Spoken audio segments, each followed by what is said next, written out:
up, Lincoln. Come on, it's 6 o'clock. Rise and shine, rise and shine. It's time for Early Break with Sip and Jake, brought to you by Gaina Trucking. Live from the Koppel Chevrolet GMC studios in the heart of Lincoln, America. Here's 93.7 The Ticket's Jake Sorensen. Did seem kind of meh. And Steve Sipple. Surprisingly good. This is Early Break with Sip and Jake, sponsored by Gaina Trucking.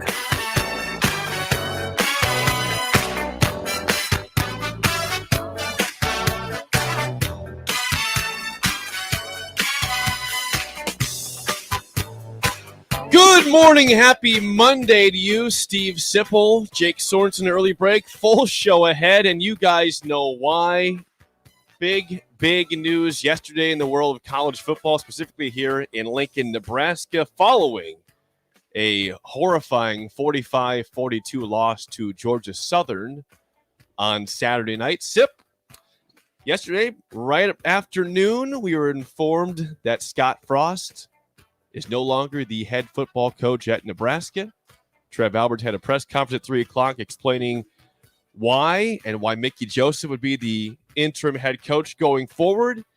And here we are, 3 games into the season. Jeez. And big change has already occurred. It has moved quickly. It did move.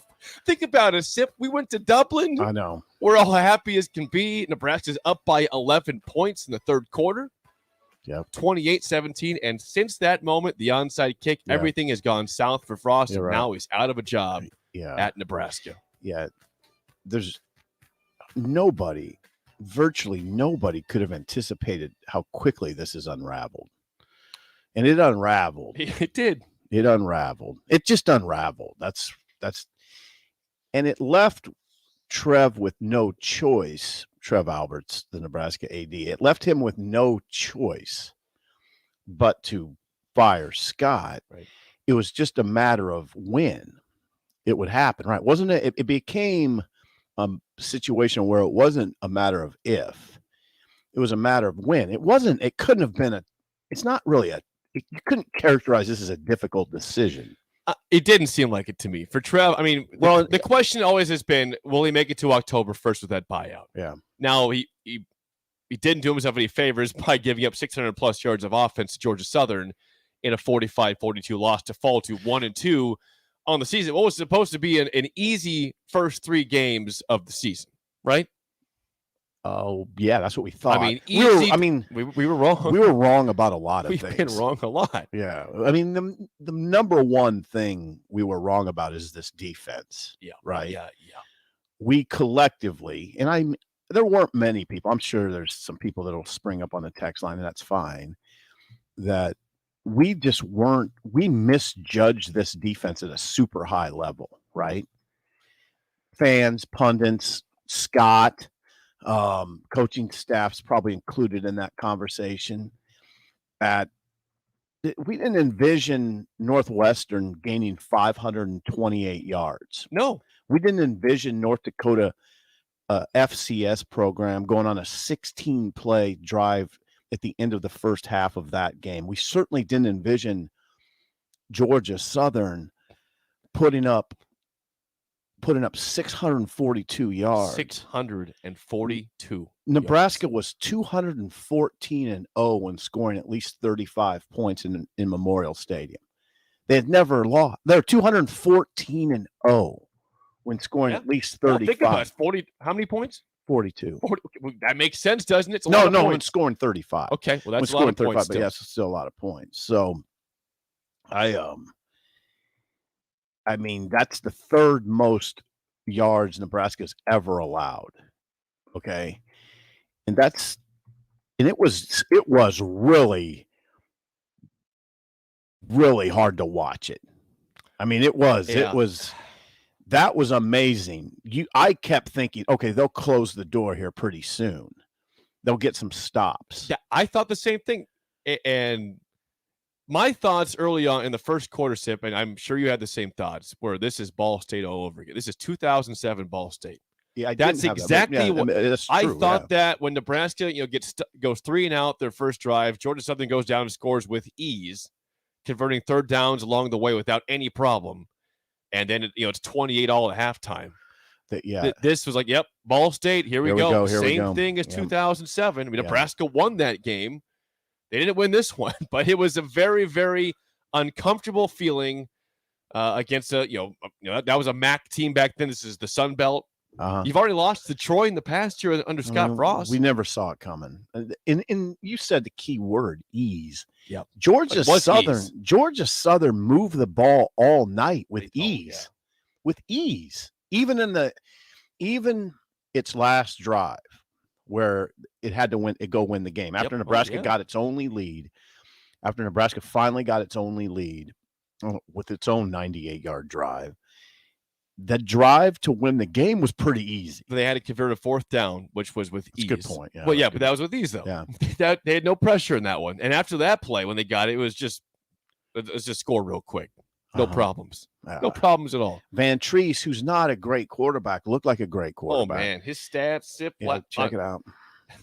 37 of 56, 409 yards, a touchdown and 2 picks. The second pick, he got hit as he threw, right? Marquise Buford makes the pick deep in Nebraska territory. Nelson hit him, right? And Buford turns around, makes the pick at the Nebraska's 2-yard line. Great play by Marquise Buford. That's another time they could have scored. I mean, they were deep in your area, yes, and Nebraska got a pick inside their own 5. Exactly. I don't know about more damning, but equally as damning to Nebraska's defense was the fact that Georgia Southern ran the ball so well, had a 67-yard touchdown run, had a 37, they have a 37 to a 47. They had a 67, a 47, 26, and a 26, and they rushed for, I think, 233 yards. And we'll talk about that later. This is an air raid team. Keep in mind, they wanted to pass the ball all night, which they did, and when they ran, they had no problems. I mean, this went down as the game went on, but even going down, they had 7.8 yards per carry. At one point, it was 13.2 at halftime, right? Something like that. Something like 13.7. And this is all. I mean, this is not all of the reason I mean, there's a lot of reasons that Trev had to fire Scott, unfortunately, and I'm going to be sensitive to this. I mean, Trev showed a lot of respect for Scott yesterday, and I appreciated that. And I think a lot of people appreciate it, including probably other coaches who were watching, and perhaps other potential candidates who were watching. Trev was probably struck by his respect for the outgoing head coach. Scott left Trev Alberts with no choice. Yeah, I mean, it's just, there's no choice. It was, again, now I misjudged it. I thought he'd wait. I don't know why. This is probably a pretty good example of why you don't listen to sports writers in this sort of situation, because none of us were predicting that Scott would be fired yesterday. We thought he'd wait because the buyout matter was looming. But here's the thing. If you really start to think about it, if you were in Trev's shoes, let's put yourself in Trev's shoes on Saturday night. You can't think like Jake Sorensen or Steve Sipple or Tom Chattel or Sam McEwen. There's some real, we'll call it real life matters that you have to deal with immediately. And one is the possibility of no shows for coming games, and how that money, there's going to be money that's not spent at the concession stand, wherever. And that all that money adds up very fast. And if you're talking about, the difference between a $15 million buyout and a $7.5 million buyout, there's money that's adding up fast if you keep him around. That's right. And that's part of it. There's more to it, though. Scott's not getting anything out of the team. I mean, the team's not really playing for Scott. And Trev said, maybe we just need a different voice. Maybe Mickey Joseph, the interim coach, can provide a spark. And what I've heard already is that when he was named the interim, the team reacted very well. Well, I mean, sometimes pumped their fist, yelled. I mean, that's not saying that they, that they had a negative reaction to Scott, but they were there's a lot of happiness that Mickey got that interim Think job. about this too. I mean, if you're Trev Alberts, the chances of making a bowl game right now are still slim. That they're not over yet. Now it's basically a 9-game season. The first 3 are out the window. You failed miserably in those. That's 3. amazing. You lost to Northwestern. You lost to Georgia Southern. You barely squeaked by North Dakota. Something had to happen here. I mean, come on. If we want to salvage this season and still have a chance to make a bowl game, and we owe that to our fans. Yeah, we owe it to our players. Right. We owe it to the assistants. This was not working, but the season is not over. So I applaud. I commend Trev Alberts by saying we got to do it. I know we're going to have to pay this buyout more than it will be October 1st, and they're paying it. They're not getting out of the buyout. No, $15 million. But Frost gets his $15 million. He gets $19 million and change for the season with his previous contract. I know. I wish I would have wrote that Saturday night after the game. I didn't. I wish I would have said something's got to change here. I didn't think it would. Well, I mean, I did write that. It was pretty obvious. Yeah, I said it was inevitable that Trev would make a move, but I didn't think he'd make the move yesterday. Yeah, that wasn't obvious. I thought he probably should. I didn't think he would, though. Let's go with that. I thought he should. Didn't think he would. I was actually surprised when he did it, even though I thought it was deserved to happen yesterday. Oh, it made sense after he explained it. And again, it makes a lot of sense. Now, there's still a lot of issues. I mean, there are. Yeah, this doesn't fix everything, but there's still tons of problems. Eric Shenander's defense gave up almost 700 yards of offense. And by the way, to a Sun Belt team. In explaining why Mickey, I thought Trev made a great point. That think about it. Mark Whipple is in charge of an offense with a lot of new faces, both playing the game and on the coaching staff. Whipple has a lot on his plate, right? You want to hear from Trev here on that one? Yeah, go ahead. Here's Trev Alberts. Why Mickey and not anyone else for the head coaching spot to replace Scott Frost for now? Well, I think that, I went through a lot of folks too. I mean, you can naturally make certain arguments, certain places, and, Mickey's not calling the plays, Coach Whipple is. And so there's a lot of responsibilities for the head coach that lie outside of football. You can only imagine with, Fox coming this weekend, and, we need to have Coach Whipple focused on game planning and play calling all week. And, and obviously defensively, we've got some fairly significant adjustments to make. And so Chins has got to be really focused there. And so, and I think that Mickey, his personality, his energy and enthusiasm, I think, and we need a different voice, right? We need to provide hope for these young men. I mean, you got a lot of young men in that locker room that at the end of the day, football's a tough sport. You have to force yourself to do things you don't want to do physically. And so having somebody that can pull that out of you and motivate you to do that. And in my observations of Coach Joseph, I think he has some of those attributes, and I'd like to see him function in that role. You know what? You know what that was? What? It's really important. The message that the AD sent was that results matter more than money. And he talked about ding, ding, ding, ding, ding. Right. And I think that was incredibly important. I don't think he was trying to send that message, but that's the message we got. And you know what? Remember what Trev said early on in his tenure, that we have to be more concentrated. We have to concentrate more and be more oriented towards wins and losses. Remember we had that discussion. We did.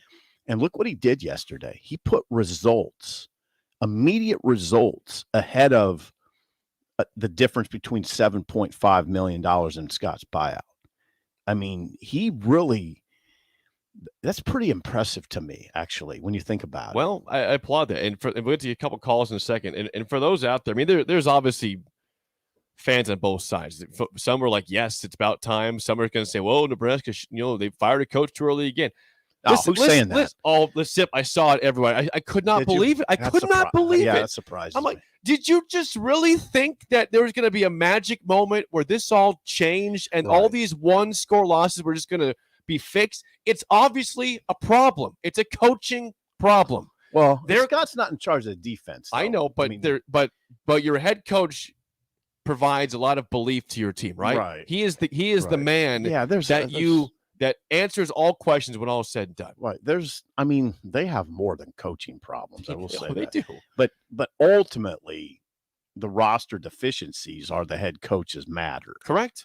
I mean, that's the deal. I said Trev was left with no choice. Now, I'd like to hear from those people that think that maybe he should have waited. Yeah, please. Now, there's some that people that that fired him. There are people out there. I know that. I know. I hear from them a little bit. I try to block it out. I mean, I don't think you really care about winning if you're saying that. Well, and prove to me that you don't, or that you do. Excuse me.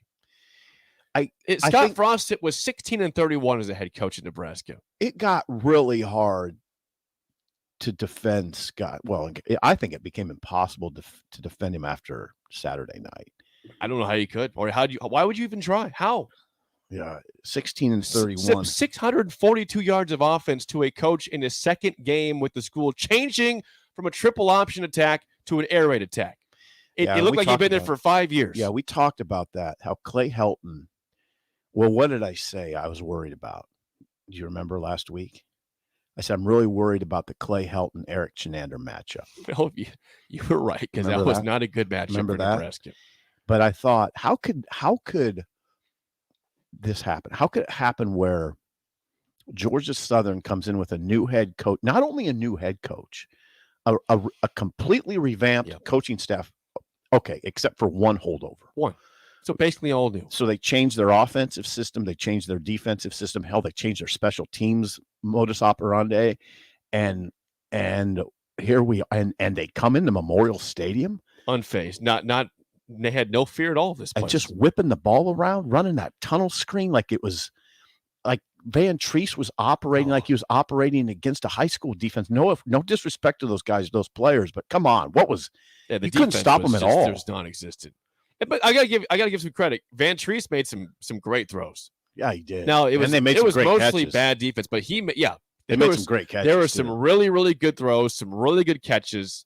Give Georgia Southern credit. That just proves again. I mean, that state has so much talent. You talk about all the guys that go to Georgia, those that go to Alabama, Nebraska gets some guys from Georgia. Yeah. There's just so much talent in the state of Georgia. Right.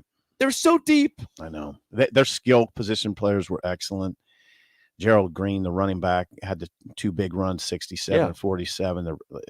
Pretty much untouched on them, by the way. And I'll tell you what, I mean, that's a feather in the cap of Clay Helton. I mean, Clay Helton was 46-24 at USC. Okay. He wasn't a bad coach at USC. He got fired after 3 games too, didn't he? In his last season? I think so. His 3 games. Yeah. The man knows what he's doing. You could tell that team was really well prepared. And he did school Chenander. He did. Took him to school. Did you notice Nebraska never had an answer, Jake? No, they did. No, there was never an answer. Why do they play those corners so far off? They've done that all year. It's bend but don't break. And they break all the time. If those cornerbacks are as good as we think they are, Tommy Hill, Quentin Newsom, then let them do some little press coverage here, right? Occasionally. Put them up there. See what they can do. Can you get the receiver off his route? Can you jam them? If they're that good, believe in your guys. Mm-hmm. We'll get to a couple calls in a second. One of the stat that was horrifying. This got better as the game went on, but I mean Georgia Southern, they were 9 of 13 on third downs. And I thought so was Nebraska, but they both were. Yeah. But SIP the first half, did they get a stop on a third down? I thought they get all their third downs in the first. Well, what I was struck by is they didn't need third down very often. I mean, you mentioned the touchdowns, the run. I mean, the first one. The second one. It was 26. It was a 3rd and 10, right? Mm-hmm. Nebraska's trying to get off the field, and the guy goes untouched into the end zone. Jalen White. Bus. Clay Helton says, "I see something here. Let's call this." And 26 yards. I don't think he was touched going into the end zone. Simple. 3rd and 10. And Scott said after the game, now people aren't happy with Scott in this regard. Which one? I got quotes from Frost. He said they got out schemed. He said one side of the ball got out schemed. And that's we've heard that way too many times from Frost. Right. We heard it. It's been a pretty common thing he said, and that's a telling sign about a coach who's failing. Well, and here's the thing you wonder, okay, what happened after Northwestern? He threw his offensive staff under the bus. Got to be more creative. Okay, what happens after this game? He throws his defensive coordinator under the bus. Now, if you let him, if you keep him as head coach for 20 more days, right? Yeah. Who else is he throwing under the bus? I mean, Is it Bill Bush next week somehow? right? Is it now? It's a hard discussion, but how much damage could he do? I mean, what if Trev Alberts had designs on keeping Mickey Joseph or a Whipple or a Bill Bush, but Frost kind of continued in that vein of throwing people under the bus. Now he could be costing Trev coaches. Sure. Big problems. I mean, now think about it. As a wounded duck coach going out the door, what would he, I mean, I hate to do that, to say that about Scott, but he said those things. Yeah. And it raised a lot of eyebrows. Not as much the other night, because he did speak the truth. Chinander got out schemed. Was horrible. Chinander got out schemed, but I don't think a head coach, you don't really need to point that out in your shoes. We all knew it, right? This was yesterday just major damage control going forward, right? It's from Scott? No, from Trev Alberts. Yesterday. Oh, yeah. Damage kind control. Of not just damage control. It's not just that, but that's big. And you just have to let these guys believe there's still hope for this season. There's that for sure. Just a different voice. Yep. And maybe a spark. And unlike, we're not in that AD shoes. I'd like to think if I was in the AD shoes, I'd think a lot differently. I'd be thinking more about the potential for lost money and concessions, for instance, going forward, where people just aren't showing up. Yeah. Tickets are sold, but a lot of no-shows, right? Yeah. Okay, that's costing you your athletic department money, and it adds up really fast. It adds up fast. So Trev had to be thinking about that, and he had to be thinking about those players more than, I don't know, I should have been thinking about them, but Trev's around there. He sees those guys. And how would it have been against Oklahoma and Indiana if Frost was still the coach? There would have been a cloud, right? It was a massive cloud. Yeah. It's just getting bigger and darker and just terrible. Right. It would have, yeah. So we all know the inevitable ending. Why should we just keep putting it off? He removed the cloud. Yeah. And now Trev removed the cloud. This season still might not be very good, but now there's at least a chance at hope and a different voice to spark something. Yeah. Right. I mean, you don't have the kind of the weirdness hanging over it. Exactly. Because the question was, when's it going to happen? Is it going to happen now, October 1st, end of the season? We all thought it was going to happen after the rough start. And then it just became obvious that the move had to be made Saturday night. Yep. Now I kept saying, let it play out. Let it play out. I kept saying that. Well, it played out. Just played out more quickly than I thought it would. The matter played out. Usually, well, not always. It doesn't always play out like this, but it did in this case with a decision on a coach. Well, this played out to where it was like apparent what you had to do. Yeah, it wasn't hard. Let's get some calls. We've been patiently waiting on the Honda of Lincoln hotline, 402-464-5685. Chris at the Baldwin Shop, you are up first. Go ahead, man. You're on early break. Hey, good morning, Steve Jake. Good morning, Chris. How are you? I'm very good this morning. Guys, great analysis of what happened over the weekend so far by you guys. You guys are covering a lot of bases there that need to be covered. On Trev Alberts, Steve Jake, I thought he was very eloquent in his talking yesterday, the way he handled the situation. We were all behind Scott Frost, all of us. But, when this first started 4.5 years ago, we all wanted him to win. We were hoping this thing would progress nicely. But, guys, he had 5 seasons, counting this year.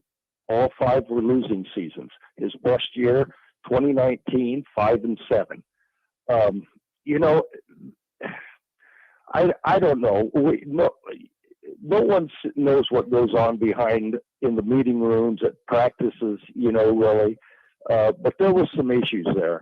Make no mistake about it. These first three opponents we played, guys, that were running up and down the field on us, Northwestern, North Dakota, Georgia Southern, won't be mistaken for Alabama, Georgia, or Ohio State. Wow. These are three teams that had losing records, all of them last year. Northwestern lost at home to Duke Saturday in a game they never led. They never led in that game. Steve, Jake, did I think it would happen this soon? Honestly, no, I did not. I thought they would wait. But, it's happened. So we move on. Now, my concern is, of course, the rest of the season, we've got Oklahoma. Indiana looks like the weak sister on this schedule in 2 weeks. But the rest of these games, you guys, if they don't get this thing turned around, they could go 2-10. They could go 3-9 again. Yeah. Oh yeah. Easy, Steve, Jake. But guys, the rest of this season, and hey, let's face it, the Big Ten West is up in the air right now. Minnesota looks like the best team. After what happened to Iowa and Wisconsin this weekend. But guys, I want to say, looking forward to who might be our next coach. We were talking last week about, I think this is life in the 21st century in Nebraska football now is what we're seeing. But I think they're going to have to get a difference maker, and they're going to have to open the bank vault. And Trev mentioned yesterday, he says, we know somebody, or Sean Callahan, Steve, you would know. I know you were there because I heard you ask some questions. Somebody asked him about market price in coaching. And, and I told my in-laws who were over here yesterday for our Sunday barbecue, I said, market price, if they get a named coach, it's going to be probably north of $8 million, probably $10 million, if they get a marquee name. Now, can they afford to take a chance on somebody they don't know? That's happened before. It worked out 60 years ago with Bob Devaney. But Steve, Jake, that I'm real curious to see what's going to happen as a stockholder in this program and a longtime season ticket holder. I want to know what's going to happen. I've seen turnarounds. You guys, I told you to keep an eye on that Alabama-Texas game last week. And I tell you, that might be the best game I see all year. But Steve Sarkisian seems to have a Texas team that he took over that was pretty much in disarray on rushing back to greatness, as is Lincoln Riley at Southern Cal. Yeah. But, guys, they have a lot of resources in where they're at, too. And I don't know if Nebraska around here, can we get kids to come here? It's going to be hard to say, but that's what I'm looking forward to is who the next man in charge is going to be. And one other thing, Steve, Jake, don't be surprised. We're 123rd in total defense out of 131 teams right now, giving up almost 500 yards a game. Don't be surprised if Mickey Joseph lets a couple of defensive coaches go in the next couple of weeks. We'll see how that works out, but it wouldn't surprise me since the leak has started already. So, guys, great show, great news. Let's hope things get better. We've got a big game this weekend that I'm looking forward to, and I hope things work out. I noticed the point spread on that game shot up a lot higher than what it was a couple of weeks ago. But Steve, Jake, the future is going to be interesting, and I'm going to hang up and listen, guys. Thanks, Chris. Yeah, Trev Alberts, Jake, said that resources will not be an impediment. Now, it'll depend on who you're dealing with, who you have to pay, obviously. But if they want to go very high profile and need to open up the vault, they'll do it. Think about all the reasons why that should be able to happen. I mean, number one, They have the money. they have the money. Number two, I mean, think about where college football is going. You've got two. The Big Ten's not done adding teams. Like, you are a super conference. It's going to keep getting tougher and tougher to win. You just added USC and UCLA, and maybe more teams to come. USC SIP is coming in the conference in 2 years. That's why, by the way. Okay, now we're thinking things out, and sometimes we do this on the fly a little bit, and things are moving fast.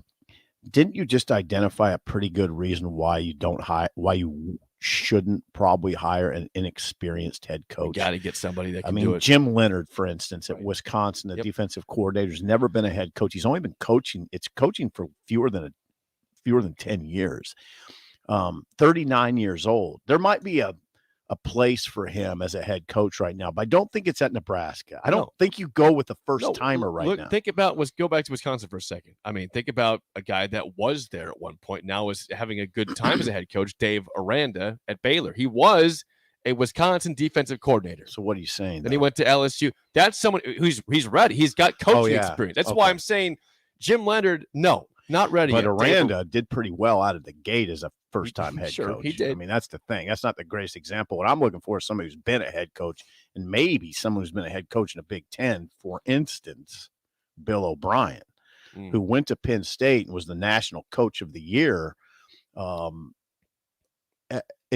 his first year, because he went in there after the Sandusky scandal and put results up immediately. In the Big Ten, who's he's 50-some years old, 52 years old. I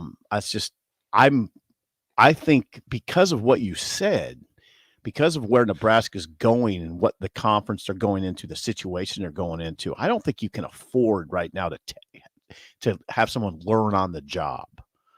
I think that So if you're a coordinator that's not been a head coach, I don't think you can go that direction. I don't think so. Is there anybody that has been waiting a long time in that position to be like a Brent Venables type?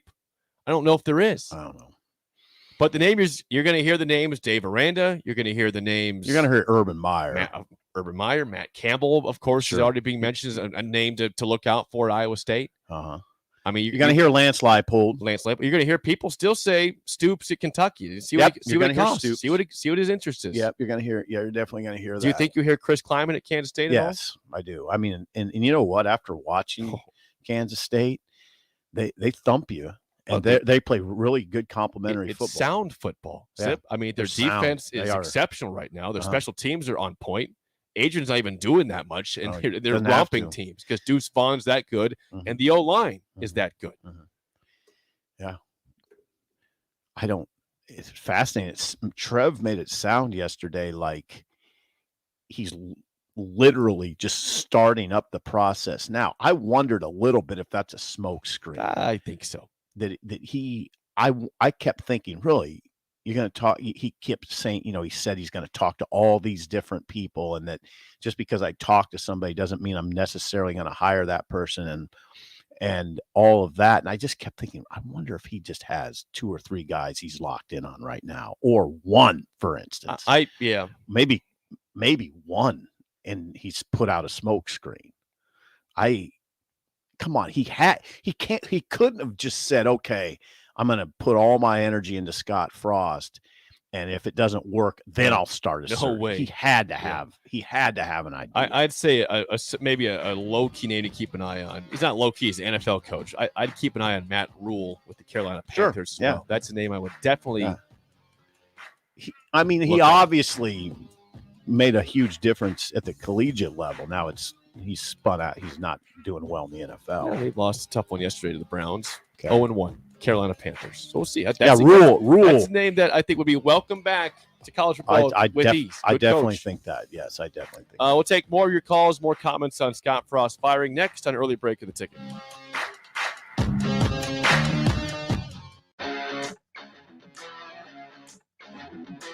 McKinney's Irish Pub in the Haymarket is your place for English Premier League soccer. Arsenal suffered their first loss of the EPL season last week, but still sits atop the standings as they take on Everton at 8 a.m. on Saturday morning. This week's big match features two squads without a loss, as Man City heads to Tottenham for an 11:30 a.m. start time. Catch all that and more matches at McKinney's Irish Pub, your headquarters in Lincoln for English Premier League soccer at 8th and P. Imagine your next staff meeting. Now imagine your next staff meeting with a side of ribs. Your next client presentation, or that same client presentation with brisket and baked beans. It's better, right?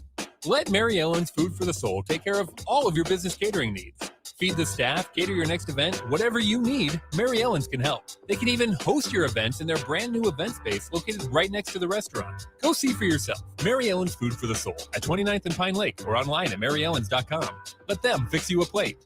Please enjoy these next few moments of relaxation from Scott and Greg at Mendoza Family Insurance.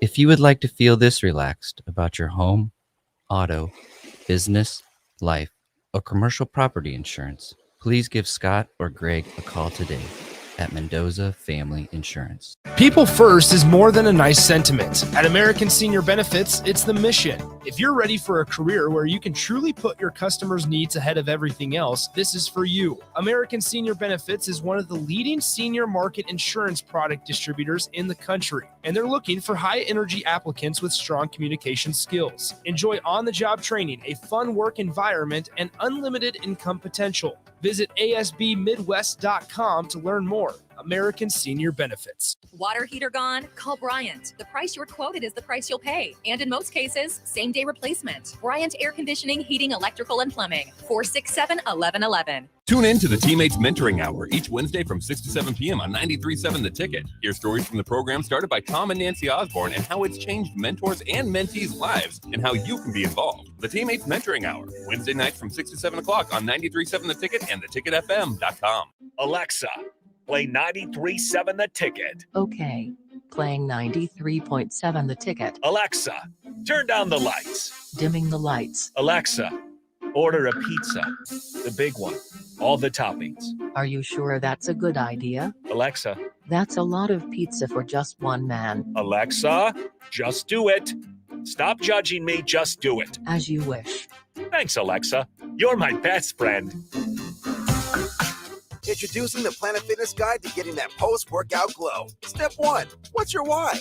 More epic energy, better sleep, blow off steam? Step 2, join Planet Fitness for $1 down, $10 a month, cancel anytime, and get moving. Go cardio crazy in our clean and spacious clubs, or get down with some dumbbells and strength equipment. Step 3, bask in that post-workout glow. Join Planet Fitness today for $1 down, $10 a month, cancel anytime. Deal ends Wednesday, September 14th. It's glow time. See Club for details. If you need to sell equipment and trucks, Ritchie Brothers' new Lincoln Satellite Yard lets you free up space at your property and get local access to all Ritchie Brothers auctions. Drop your equipment off and sell it online at any Ritchie Brothers auction, Iron Planet, or via Marketplace E. The yard is at 8801 US 6 Lincoln. It's secure and makes for easy in-person buyer inspections and pickup. Take advantage of this yard to sell at Ritchie Brothers Great Plains Regional Auction, September 15th and 16th. For details, visit rbauction.com/Lincoln. If you want to make new floor shopping easier, come to O Street Carpet. Hi, I'm Steve Carper. Our flooring professionals can help you choose the best flooring for you, your family, and your budget.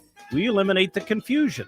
Even better, you'll be enjoying your new flooring much sooner. No 6 or 8 week waits. We'll install right away and save you money on installation. Floor shopping made easy every day at O Street Carpet. O Street Carpet. 1732 O Street. Family owned and operated. Always the best value. This I'm not on drugs. I'm not drunk. is Early Break with Sip and Jay, brought to you by Gaina Trucking. Weekday mornings from 6 to 8 on 93.7 The Ticket and theticketfm.com.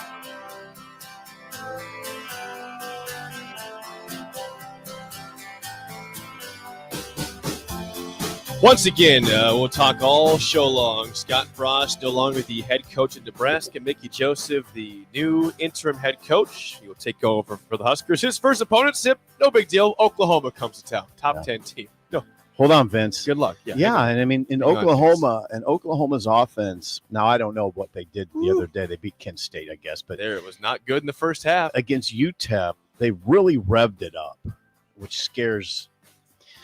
should scare Nebraska fans a little bit. Oklahoma, I mean, they pulled away in the second half, and they were in a dogfight at halftime with Kent State. I think it was 7-3 at half. They led. But they won like 33-3, something like that. Okay. But it wasn't pretty. Now you have I think a texter had a bright idea. Well, just before we get to Vince, who's been patiently waiting hold on. for a long time. I want to read this one text. I mean, there's millions of texts. I got to read this one. Stood out to me though. Ready for this? We've never seen this text. This is a first time texter. Good morning from Otter Tail, Minnesota. The buzz up here is, number one, this move is great for the Big Ten Conference. Number two, please don't take the Gophers head coach. Yeah, I've heard his name. PJ Fleck. Yeah.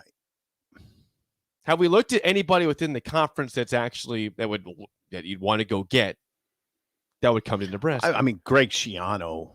You'll hear Brett Bielema on that conversation. I guess. Illinois. Yeah. Just beat Virginia the other day. Know it.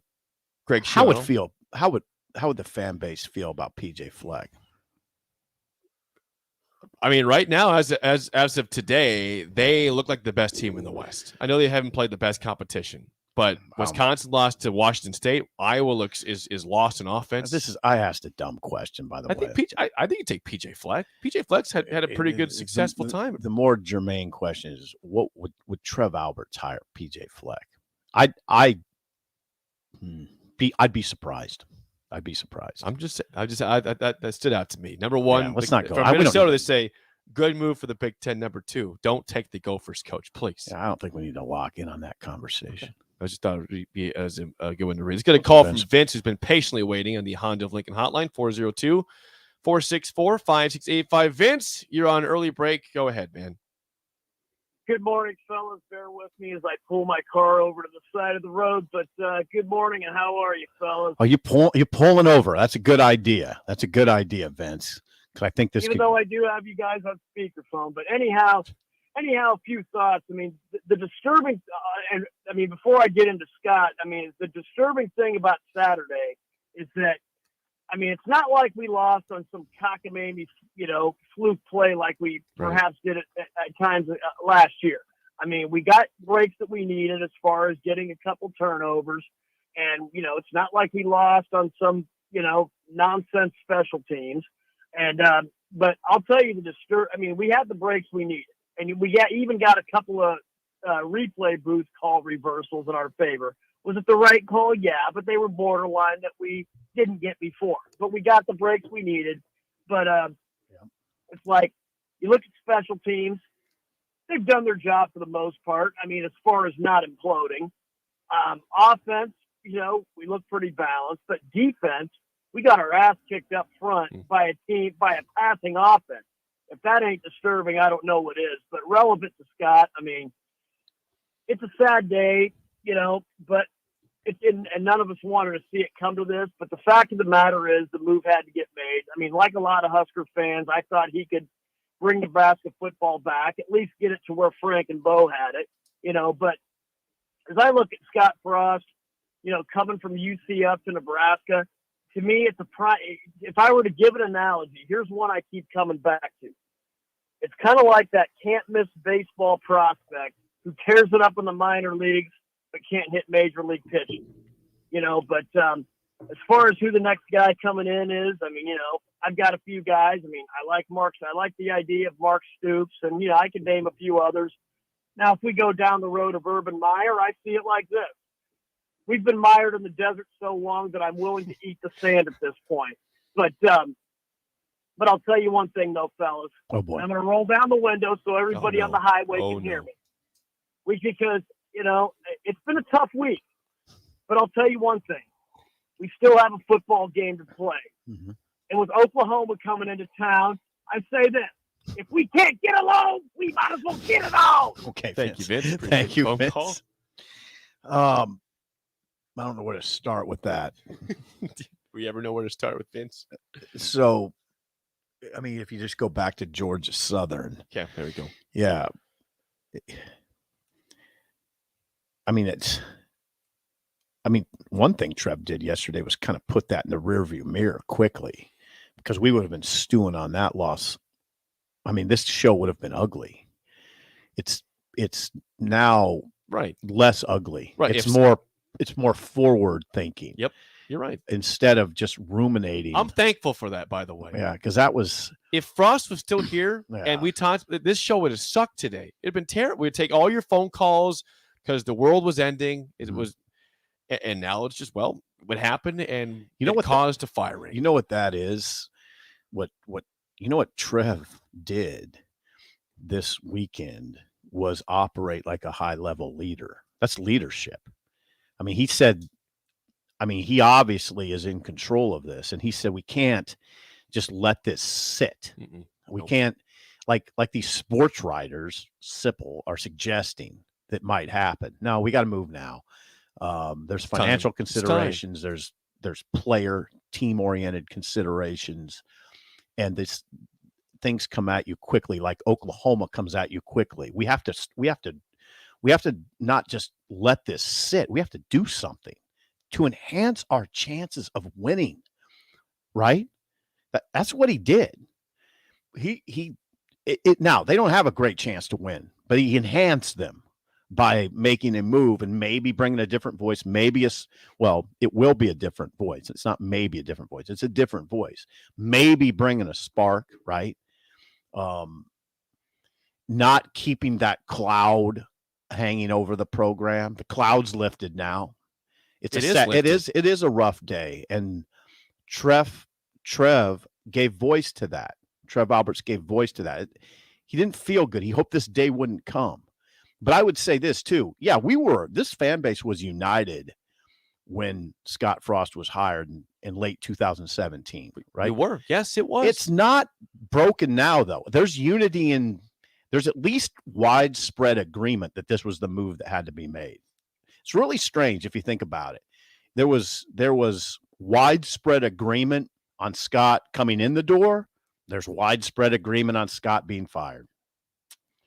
That's the way it works. I mean, we were wrong. We were wrong about collectively. We were collectively wrong about Scott Frost. We were damn wrong too. I mean, we were really wrong.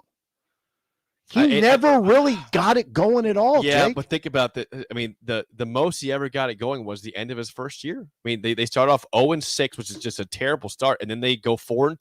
Mm-hmm. They push Ohio State, they push Iowa, and they win the other 4 games, and that's why they were ranked preseason the next season. Yeah, then they lost that Colorado game. Up 17-zip at halftime. And after that moment, it just, they never, ever, they did not take momentum and do anything with it. Jerry, I'm interested to hear what Jerry has to say. Let's get a call from Jerry on the Honda of Lincoln hotline, 464-5685. Jerry, go ahead. You're on early break. Good morning, fellas.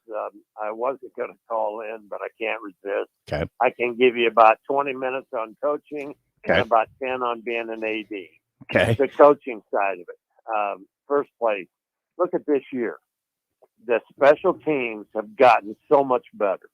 Not perfect, but so much better. A lot better. We tackle, we kick in the end zone or out of the end zone and have missed a couple field goals, but things happen. Punter's been good. Special teams has greatly improved. How about our offense?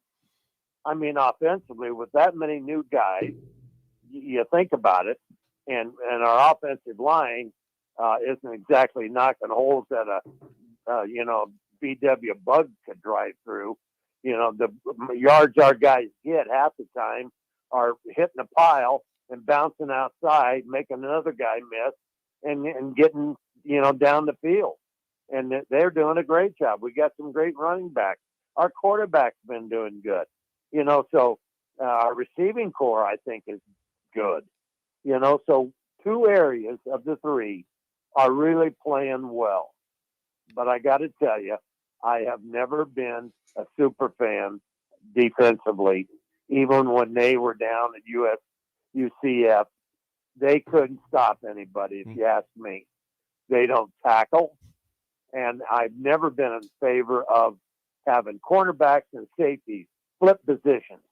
Why? Because the tackle angles, the cover angles are all different between those 2. The safety's got to tackle inside out. The cornerback's got to cover the outside, and we don't tackle. We are heads down. We got to tackle better, obviously. And letting that team come in here, and they were good. I'll hand it to them. Mm-hmm. They were good, but I mean, good Lord, we're Nebraska. We got to be better than that. So Shenander needs to get his act together, get a light a fire somewhere, and play with some passion. Yep. That kind of thing. And a lot of them do, and they play pretty hard. But we got to start controlling the line of scrimmage. Now, let me throw one other thing in, and I'll let you go. And I agree with your assessment. If he didn't do it now, after the Oklahoma game, if we lose that one, fans, half the stadium is going to be gone. So he had to do it, I think. But that's just to protect the fan base as much as anything, and the results, obviously. But what did Trev say he wanted? He wanted a coach that leads to a physical style of play. Kind of a young Tom Osborne probably. And the guy at Kansas State, I don't know that much about him, but they kind of play old school Nebraska football. The trenches are awesome at K-State. Yeah, no, he does a good job. He's won national championships at North Dakota State. He's taken Kansas State over and turned them around, and they're sound in every phase. So he's a good one. And I tell you, the guy at Kansas, I watched him play Oklahoma last year, and I was amazed how well they competed against them. That's Kansas. Yep. Not Nebraska, Kansas. So Leipold has done a good job down there. So, at any rate, there's guys out there, and you hate to see Scott go, but he's got a lot of money to, ease his pain. So, and that's too bad. And I feel bad for him because, I really wanted him to succeed like you guys all did and everybody did. And I, too, was wrong. I thought he was surefire. And I don't know what happened. And, the thing you mentioned about the first season, I thought after those last 4 games, year one, they were on an uptick. When we started out year 2 and started sliding down, that shouldn't happen. Nope. When you get on an uptick, you don't go down. And what happened between there, I don't know. But we didn't keep going up. And like you said, the Colorado game, after that one, we've really never recovered. And, that kind of thing. Guys, good job. Appreciate Thank you, Jerry. The boys here. Thank you, Jerry. Appreciate the phone call. Jerry, yeah, I really appreciate it. And he mentioned what Trev did lay out in pretty clear terms what he wanted. We can get to that next if you want. Well, we got to have a quick segment with Song of the Day, then we'll go to the top of the hour. How about Okay. that? We're way behind on breaks. We will get into what Trev laid out in terms of what he's looking for. Sadly, we'll push NFL winners and losers to tomorrow. You guys understand why we were excited for it. Sad. There's no time for it today. Right. We'll bring it back tomorrow. That gives us something Tuesday, to look forward to. 6:45. We'll have NFL winners and losers. Okay, sorry I interrupted. That's tomorrow. Yeah. Tomorrow at 6:45, you'll do I your have my thing. list. That's right. And there'll be funny we'll have a music in the short back. Song of the Day segment, and then we'll be back top of the hour with more discussion about Scott Frost firing, Trev Albert's comments, your calls, 464-5685. More next, an early break of the ticket. If you need to sell equipment and trucks, Ritchie Brothers' new Lincoln Satellite Yard lets you free up space at your property and get local access to all Ritchie Brothers auctions. Drop your equipment off and sell it online at any Ritchie Brothers auction, Iron Planet, or via Marketplace E. The yard is at 8801 US 6 Lincoln. It's secure and makes for easy in-person buyer inspections and pickup. Take advantage of this yard to sell at Ritchie Brothers' Great Plains Regional Auction, September 15th and 16th. For details, visit rbauction.com/Lincoln. Introducing the Planet Fitness Guide to getting that post-workout glow. Step 1. What's your why? More epic energy? Better sleep? Blow off steam? Step 2. Join Planet Fitness for $1 down, $10 a month, cancel anytime, and get moving. Go cardio crazy in our clean and spacious clubs. Or get down with some dumbbells and strength equipment. Step 3. Bask in that post-workout glow. Join Planet Fitness today for $1 down, $10 a month, cancel anytime. Deal ends Wednesday, September 14th. It's glow time. See club for details. Hello, everybody. I'm Charlie Stone, and joining me in just a moment is Andy Goodyear, General Manager of Honda of Lincoln. But before I bring Andy on, I need to tell you about something that really got my attention. Just the other day, I saw on television Andy announcing that in the last 50 years, they had sold and serviced close to 100,000 vehicles. Thanks, Charlie. Yeah, actually, the number would be a lot higher if we add in how many repeat customers we have for service and that come back to buy cars from us over and over and over again. Now, Andy, tell everybody about your special offer. Well, as most people know, always trade for vehicles, but now we're offering for people to come in and sell us their cars. We're ready to buy, bring it on in, whether it's a year old or a few years old, and we'll pay them cash that same day. It'll be hassle-free, and we'll do it the Honda of Lincoln way. Come experience the Honda of Lincoln way of buying cars, 27th and Yankee Hill Road, or online at hondaoflincoln.com. Action Plumbing, Heating, Air, and Electric brings exciting career opportunities for you or someone you know. They are now hiring plumbers, electricians, and HVAC techs and installers to continually build their professional team. They offer competitive pay and full benefits packages that include health, dental, vision, PTO, and 401k options. Action has created a positive team environment for over 50 years. Apply online at actionlincoln.com. The dog days of summer are here. Is your yard in need of a touch-up as we head into the fall season? August, September, and October are the months for aeration, and Penner Sprinkler and Lawn is the place to call to get the job done right. If you're noticing any issues with your sprinkler system through the hot summer months, they're always a call away, and they're already scheduling installs for sprinkler systems for next year and all other lawn care needs. Call Penner Sprinkler and Lawn today at 402-413-1215. Do you want your date to wait for your interlock device to let you drive? Your kids to ask why you have an ankle bracelet? Or your boss to see your criminal history? Do you want to miss important life events because of house arrest?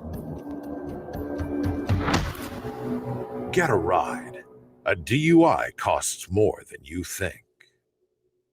Brought to you by the NDOT Highway Safety Office.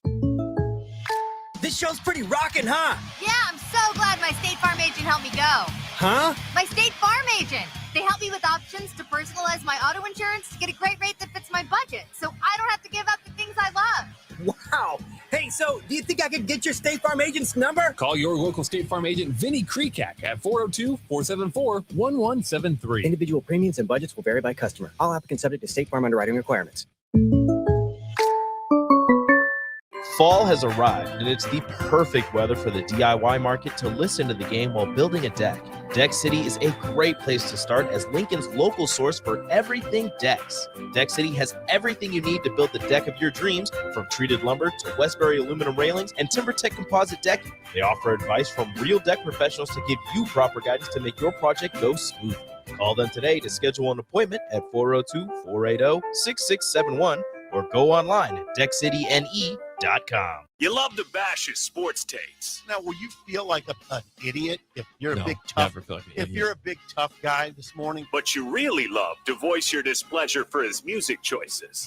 stumbled on an issue that I did not think would generate this much passion and discussion. It's time for Jake's questionable song of the day on Early Break on 93.7 The Ticket and theticketfm.com.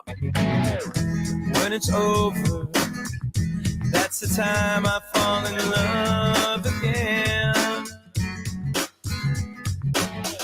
And when it's over, that's the time you're in my heart again. And when you go, go, go, go, I know it never ends, never ends. All the things that I used to say, all the words that got in the way, all the things that I used to know have gone out the window. All the things songs that she used to bring, all the songs that she used to sing, all her favorite TV shows have gone out the window. Song of the day. When It's Over by Sugar Ray, 464-5685. 1 is bad, 10 is good. Text your rating on the Sauter Heyman Jewelers Song of the Day today. Gonna let that one go down. Hey, listen, that was good. I like it. I don't love it. I mean, that's Sugar Ray's probably 4th best song, right? That's What's your favorite one? Fly, Nope. Sunday? Keep going. There's a song I really Every Morning? Yes, Yeah. every morning. It's such a good song. Every morning is a great song. It is a It great sounds song. great every time I hear Sugar it. Ray's awesome. I saw him live about 8 years ago. I bet it sounded Still good. pretty good. Yeah, that dude is Mark good. McGrath is his name. Mark McGrath.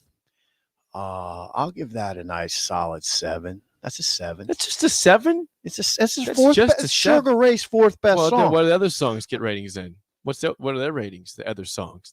What's every morning's rating? 9, 9.2 in that range. 9.2. I mean, I'm not talking about the Who here. I'm talking about Sugar Ray. Okay, this isn't the Rolling Stones we're dealing with. People thought that was a cold song to play today for Scott Frost's departure. It may have had a theme to it. I'm not going to say Scott that for got sure. $15 million. He's fine. All right, He's fine. It's not. I now hold on though, and we're not. I don't want people to think I'm going to cover our backsides here. We're not being insensitive. This is not. It's not a happy day. No, it's not. And we're not. And please don't hear us that way. We're not that way. But I mean, come on. We're dealing in reality. We don't have to be dour all the time. Let's. Speaking of dour, how's Gus doing over there? Gus, are you doing all right over there? His hair looks good today. Yeah. No, it doesn't. Well, it still looks good to It us. does. At least you Looks have that long strange. hair. We can't Yeah. grow that. Yeah, No, we're no not even doing chance. that. Yeah, I'm doing good this morning. good. Nice to hear you. Yeah, it's a good song, but it sounds like a Curious George like. Oh, come you know, on, like Curious the Jack Johnson George. like Curious George intro. Does that mean it's gonna be a 5 from you guys? No, it's a 7.5. 7.5. I said it's a good song. Okay. But it kind of gives off like Curious George. Cartoon cartoon, like kids cartoon, kind of does. like theme song. It's a pretty good take by the young man. I would never associate that song with Curious George. Now that he ever. mentions it, No. Thank you, Gus. Good score though, Gus. Yeah. Okay, Thanks, Tim. Gus. We All got to right. get Tim. We got a quick call from Tim, then we get top of the hour. Tim, you're on early break. Go ahead. Tim, are you there? Hey. Go ahead. Hi, Tim. We got this yeah. is Hello, Tim. And so whoever took my phone call, tisk tisk. Okay. This is not Tim. Wait, Jim. Oh, this is Oh, Jim. Jim. Oh, Jim. I Okay. see. Listen, come on, fellas. Hey, you know me. Come on. Jim. No, I'm just kidding. All right. Happy Monday morning, fellas. Yeah, Sip, you hit the nail on the head. Nobody in Lincoln, Nebraska is happy that Scott's gone. If we could have had anybody turn this place around, we would have all loved Scott to do it. Yes, okay? that's right. Sure. Absolutely. Can I just say Trev Alberts might be one of the most well-spoken human beings I've ever heard in my life. He's an orator. That was awesome yesterday. He's He was quite an He was orator, yeah. exceptional yesterday. I mean, that guy could. I mean, he could. I don't even have words to describe it because I just make myself look like a fool. The one thing I wanted to call in and say is this: I was very upset at the game on Saturday. There was a lot of people booing. Obviously, there was a chant coming from the student section that wasn't very acceptable. Mm-hmm. But North Stadium, where I was sitting, specifically section 39, okay, there's a bunch of people there that didn't want to stand up and scream and make some noise on 3rd and long for Georgia Southern when they were on the field. We couldn't get our defense off the field, but then they wanted to start booing the squad. And it's like, you guys don't want to stand up and make noise, but you're upset when we're not playing well, okay? We got 86,000 people in the stands today, and we make this place really easy to come in and beat us. And that's why we if you're going to sit down and be quiet and then boo because we're playing like crap, how about you just give up the season tickets then? Okay. Give it to somebody, some 30-year-old Joe Blow like me that actually cares and wants to scream my thoughts. Mm-hmm. That's all I got to say. No, I appreciate hope you that. have a great day. Enjoy the rest of the show, and I'll be calling in soon. Thank you, All right. Jim. Appreciate that. I mean, I appreciate Jim venting about that. It is kind of striking to me that Georgia Southern didn't seem affected at all by the atmosphere. Slightest phased at all. Not at all. Yeah, not It's at like, all. I mean, when you're playing offense against air, it helps. All right, I'm kidding, but that doing a touchdown here. Hey, listen, they did not. I thought the night game would be worth a lot. Sometimes it is. Played well, but the defense was horrible. Man, Georgia Southern was unaffected by the atmosphere. Sure. And maybe Jim identified maybe a reason why. Now, Jim, I would say I would counter a little bit with amazing that stadium was full. Amazing. We want your thoughts. Call or text 402-464-5685. More discussion next about Scott Frost firing. What's next? An early break in the ticket. This is Lincoln's home for sports talk on the FM dial. Also online at theticketfm.com. On the internet. KNTK FM Firth, 93.7 The Ticket. Look at your car. It's filthy and probably has a few dings and nicks all over it. Don't be that guy. Get it upgraded and repaired at Renew Your Auto. At Renew Your Auto, they offer tons of services: ceramic coating, window tinting, paintless dent repair, washes and details, bed liners, body shop, and more. Where can you go to get services like that all in one place? Schedule your appointment today at renewyourauto.com. See what Renew can do for you. Gaina Trucking is hiring CDL Class A and B drivers. Gaina Trucking guarantees a 40-hour work week year-round, and their strong team culture makes it not a job, but a career. Gaina Trucking offers health, vision, and dental insurance, 401k with company match, an employee assistance program, and other bonus programs. Build a better career today with great team culture at Gaina Trucking. Learn more and apply today at GainaTrucking.com.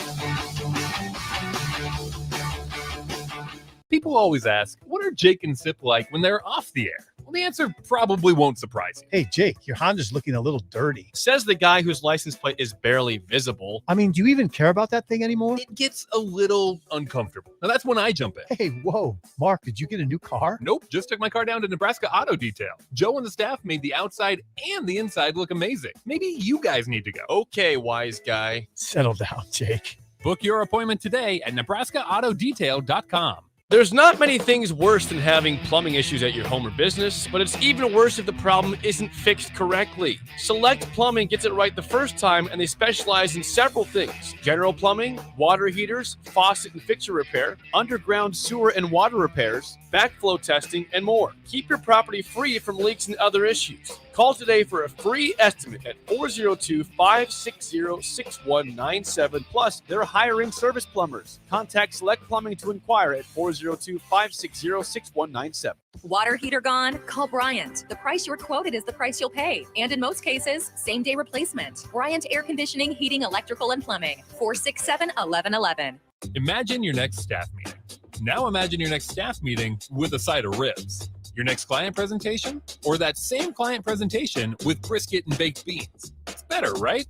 Let Mary Ellen's Food for the Soul take care of all of your business catering needs. Feed the staff, cater your next event, whatever you need, Mary Ellen's can help. They can even host your events in their brand new event space located right next to the restaurant. Go see for yourself. Mary Ellen's Food for the Soul at 29th and Pine Lake or online at maryellens.com. Let them fix you a plate. The weather in Nebraska is unpredictable every day, and that's no fun when you're trying to golf. Double Eagle Golf in West Lincoln is now open to let you play in perfect indoor conditions daily. Double Eagle Golf has 5 simulator bays to hit in, by far the most in Lincoln. It has a fully stocked bar with beers and cocktails for you to enjoy while you play. Double Eagle Golf is open each weekday from 7 a.m. to 10 p.m., so you can start the day there, take a client over lunch, or end the night with friends. Check out Double Eagle Golf today inside the Kinetic Sports Complex on West O Street. This show's pretty rockin', huh? Yeah, I'm so glad my State Farm agent helped me go. Huh? My State Farm agent. They help me with options to personalize my auto insurance to get a great rate that fits my budget, so I don't have to give up the things I love. Wow.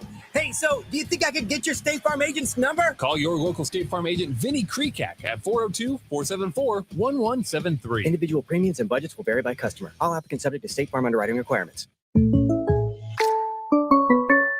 Action Plumbing, Heating, Air, and Electric brings exciting career opportunities for you or someone you know. They are now hiring plumbers, electricians, and HVAC techs and installers to continually build their professional team. They offer competitive pay and full benefits packages that include health, dental, vision, PTO, and 401k options. Action has created a positive team environment for over 50 years. Apply online at actionlincoln.com. 93.7 The Ticket is proud to provide listeners with daily opportunities to win contests and prizes on our airwaves, and would like to take this opportunity to remind you of a couple rules. All participants must be 21 or older and wait 30 days after winning a prize before participating in another contest.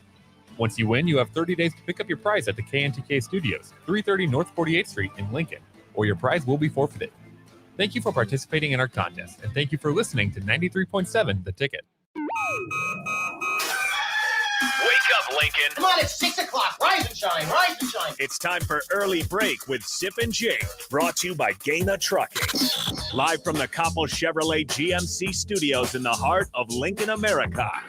Here's 93.7 The Ticket's Jake Sorensen. Did seem kind of meh. And Steve Sipple. Surprisingly good.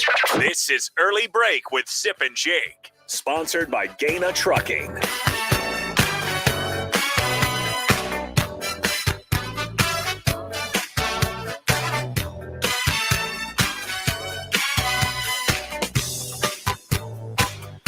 Welcome back to Hour 2 on a very busy Monday. Steve Sipple, Jake Sorensen, Early Break. You can always check out the podcast in the first hour at theticketfm.com. You can always call or text 402-464-5685. Watch and comment on Facebook, Twitch, YouTube, and Twitter. Our show is sponsored, as always, by Gaina Trucking.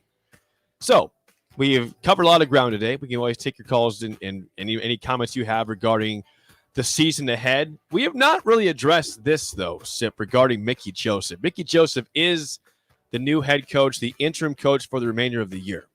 Now, he will be a candidate for this job. Well, I don't. Naturally, as the interim coach, you are going to at least be somewhat, whether it's a high candidate, you're going to be interviewed for the job. I'd say he right now would be regarded as a long shot, but he could work his way into the conversation if Nebraska plays pretty well. Now, I don't know exactly what that I don't want to be unfair to Mickey in that conversation because he can't control the defense to any great extent. Well, but with the defense, though, as Trev Alberts was asked yesterday, was there any other moves made besides Scott Frost? He says, no, nobody else has been let go. Mickey will have the say on anything going forward regarding the staff. Yeah. This season. Trev did allude to the fact that there could be structural changes with Mickey in charge. Now, I don't know. He didn't elaborate, and I have no working knowledge of what that meant. I would say this, though. Okay. There is no press conference today. Usually there's a Monday head coach's press conference. Nothing today. Mickey won't be addressing the masses today, and it may be because he's got to get some things in place before he addresses the masses. Sure that he does. Right. So Monday, this will be a big day over at Memorial Stadium. Mickey will meet with the media tomorrow. But yeah, Mickey could, quote unquote, so to speak, play his way into serious contention for this job. Right? Oh, yeah. I mean, I think that now listen, Jake, we both have to collectively take deep breaths sometimes and listen to what our words are, because it wasn't that long ago we were saying you need a coach. This show we just said that.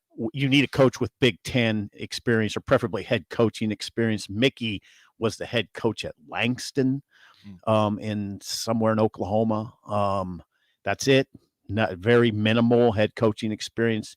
Now, so we have to be careful. We just said a little earlier, I think you right now need someone with head coaching experience. It'd be great if you had Big Ten head coaching experience. Yeah, and I think the one thing that, again, Mickey has a ton of connections in this world. He's a great recruiter. He knows a lot of coaches out there, too. He's very charismatic. As a Nebraska, as a fan, trying to figure out what the best fit is, you got to find a great defensive coordinator to go with your head coach, right? And Mickey might know somebody out there and could bring somebody in. Yeah. Now, if I were Mickey, that would be pretty high on my list right now. Fine, do I have that guy?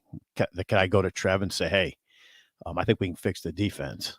right now. Right. And I know I can recruit. Yep. Right. Now the question is, can he manage a program of this magnitude? This is a big job. Big job, Jake. This is a big job here. Yeah. Oh, it's a huge job, obviously. Right. So now what's that picture going to look like? I don't know. I got an open mind. I got an open mind about Mickey. Let me ask you this. Do you expect Nebraska to play better going forward? It's hard to say, isn't it? It's a big question. Because they're playing well on offense, as Jerry pointed out. Yeah. And special teams for the most part. Yeah, the side of the ball where Mickey coaches, we coach his receivers. That side of the ball, I would say, played well on Saturday night and has played well for much of the season. They played well for 2.5 quarters against Northwestern, that side of the ball offense. North Dakota, bad first half. Pretty good second half. Right. But you can't, Nebraska kept pace with Georgia Southern offensively. Nebraska's offense they would in the first place. That sounds weird to say that. Well, Georgia Southern was racking up 642 yards of offense. But Nebraska's offense wasn't to blame. Casey Thompson played well in that game. Were there drops? I don't think there were drops. I didn't notice any like the first game. The offense just played well, I'd say.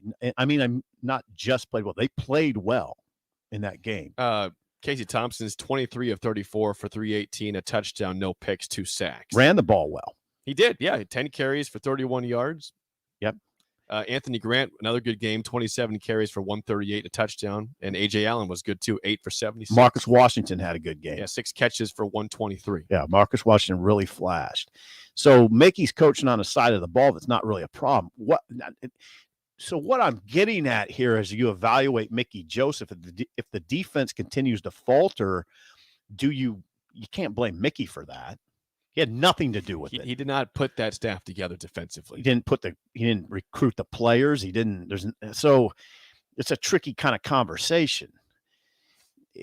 Chenander is really under the gun right now. Yeah, he is. He's got to come up with some answers. I don't know what they are. The linebackers are really struggling. They are. Their defensive line is struggling. They're not, O'Shawn, they didn't get to the passer. They didn't. No. They didn't really get to him very much. They got to him a little bit. Garrett Nelson. Well, Sip, I would hope when you have 56 How many sacks? 0. Yeah.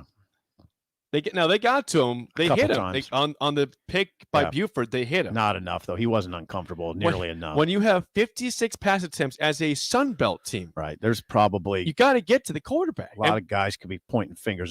Those defensive backs the defensive backs could be saying, hey, man, we're back here. You're not getting a pass rush. I don't know. I don't know what's going on. Nobody predicted what's going on this defense right now. I think we could see maybe a step back, right? Because you lost Cam Taylor-Britt, you lost both starting safeties, a big deal, and the guys in the defensive line. Ben Stilley is a fringe NFL player right now. I know, but you go too far down that conversation, somebody's going to say this, Jake. They're going to say, hey, really? This is what you're saying? They're 3-9 last year. Listen, I'm just trying to give it's not good. It's not acceptable. I'm trying to give any sort of reason why it's happening. Mm-hmm. Or why someone might have had doubts about the defense. They lost some playmakers for sure. JoJo Doman was a big loss for the team. Playmaker. But I'm telling you, when you go too far down that road, I was going to write about it and was advised not to. I was going to write exactly what you're saying. They lost some critical playmakers. And somebody said, they're 3-9. How far are you going with that? See what I'm saying? Yeah. So what the hell is going on that side of the ball? How did that happen? That is an abomination. What happened? It is. Just call it what it is. What happened Saturday night defensively for Nebraska was an abomination. There is nothing. That's Georgia Southern. They were terrible. They're not terrible. Georgia Southern is not terrible. I said Nebraska was terrible. Yeah, the defense was terrible. Yeah. Horrifyingly bad. It was amazing. It was remarkable. Yards per play in the game. Is it so? 7.7. Georgia Southern averaged 7.7. They averaged 7.7 yards a play. Now Nebraska averaged 7.1. Sip on 86 plays. Yeah, Nebraska averaged 7.1. Nebraska, again, they were right there with them, but A Sun Belt team right ran 86 plays for 7.5 yards. Let's be play. clear on That's something incredible. here. Let's be clear on something. This is a Sun Belt team that's not. They're picked about 5th or 6th in their own division of the Sun Belt. Georgia Southern. The Sun Belt had a great Saturday. They did. Appalachian State goes and beats Texas A&M on the road. Mm-hmm. Somebody else had a win too in that conference. I can't think about it. It was a good, great. It was a great weekend for the Sun Belt. Yeah, and there's a great win for Georgia Southern, and they were impressive. They're definitely impressive, but it doesn't. Come on, I mean, there's really no mitigating the performance, the poor performance of Nebraska's defense. There's no good way to mitigate that. Marshall beat Notre Dame. Also Marshall beat Notre Dame. That's right. So Marshall, I mean, think about that. Think about the Sun Belt weekend. Think about the commissioner right now. Yeah. Kidding me? How chest puffy you are if you're the commissioner of the Sun Belt. Marshall beats Notre Dame. Appalachian State beats Texas A&M, and Georgia Southern goes into Lincoln at night and puts 642 on Nebraska. That's a great. Georgia State almost beats North Carolina. Yeah, I mean, Georgia State almost East Carolina beats Old Dominion. Yeah. Oh, sorry, that's Old. Yeah. Anyway, regardless, I'm just saying we're going forward. But if you Sun Belt, the point is, the Sun Belt had a remarkable weekend. Yeah, it did, and it was topped off by Georgia Southern. So Mickey, I don't know. What is he going to do with that defense? Now he's in charge. This is pretty amazing for Mickey. He's in charge, and life changes quite a bit when you're in charge. Okay, just think about it. He's got it now. It's on him. Well, think about if they show massive improvement somehow, right? And then he works his way into candidacy. Oh, then I asked the question: what the hell was going on beforehand?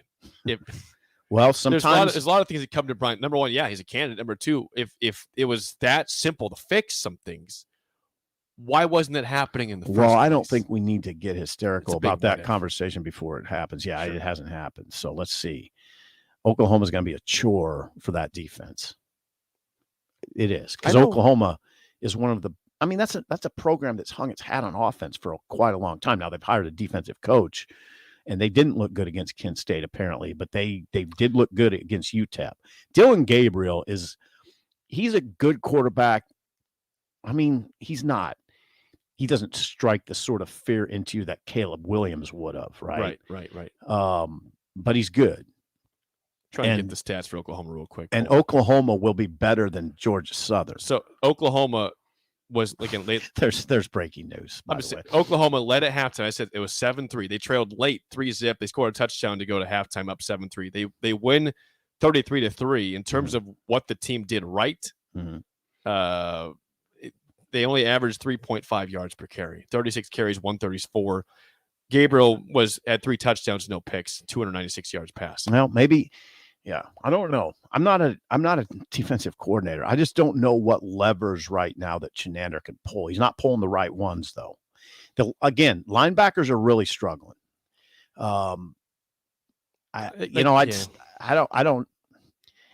Nothing was going particularly well the other night though. No, nothing. So they got a couple picks. That's it. You can hang your head on 2 picks, and that's really it. So what's Trev looking for?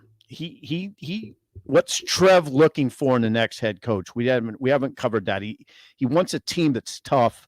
He wants a team that wins at the line of scrimmage, Jake. He wants a team, and this is very consistent message from the AD. He really harps on doing fundamentals, doing the small things right. Trev played the game at a super high level. Played for a coach who coached at a super high level, Tom Osborne, Charlie McBride. He talks about doing the fundamentals and forming championship habits. He also, by the way, number one on his list of kind of qualities in a coach.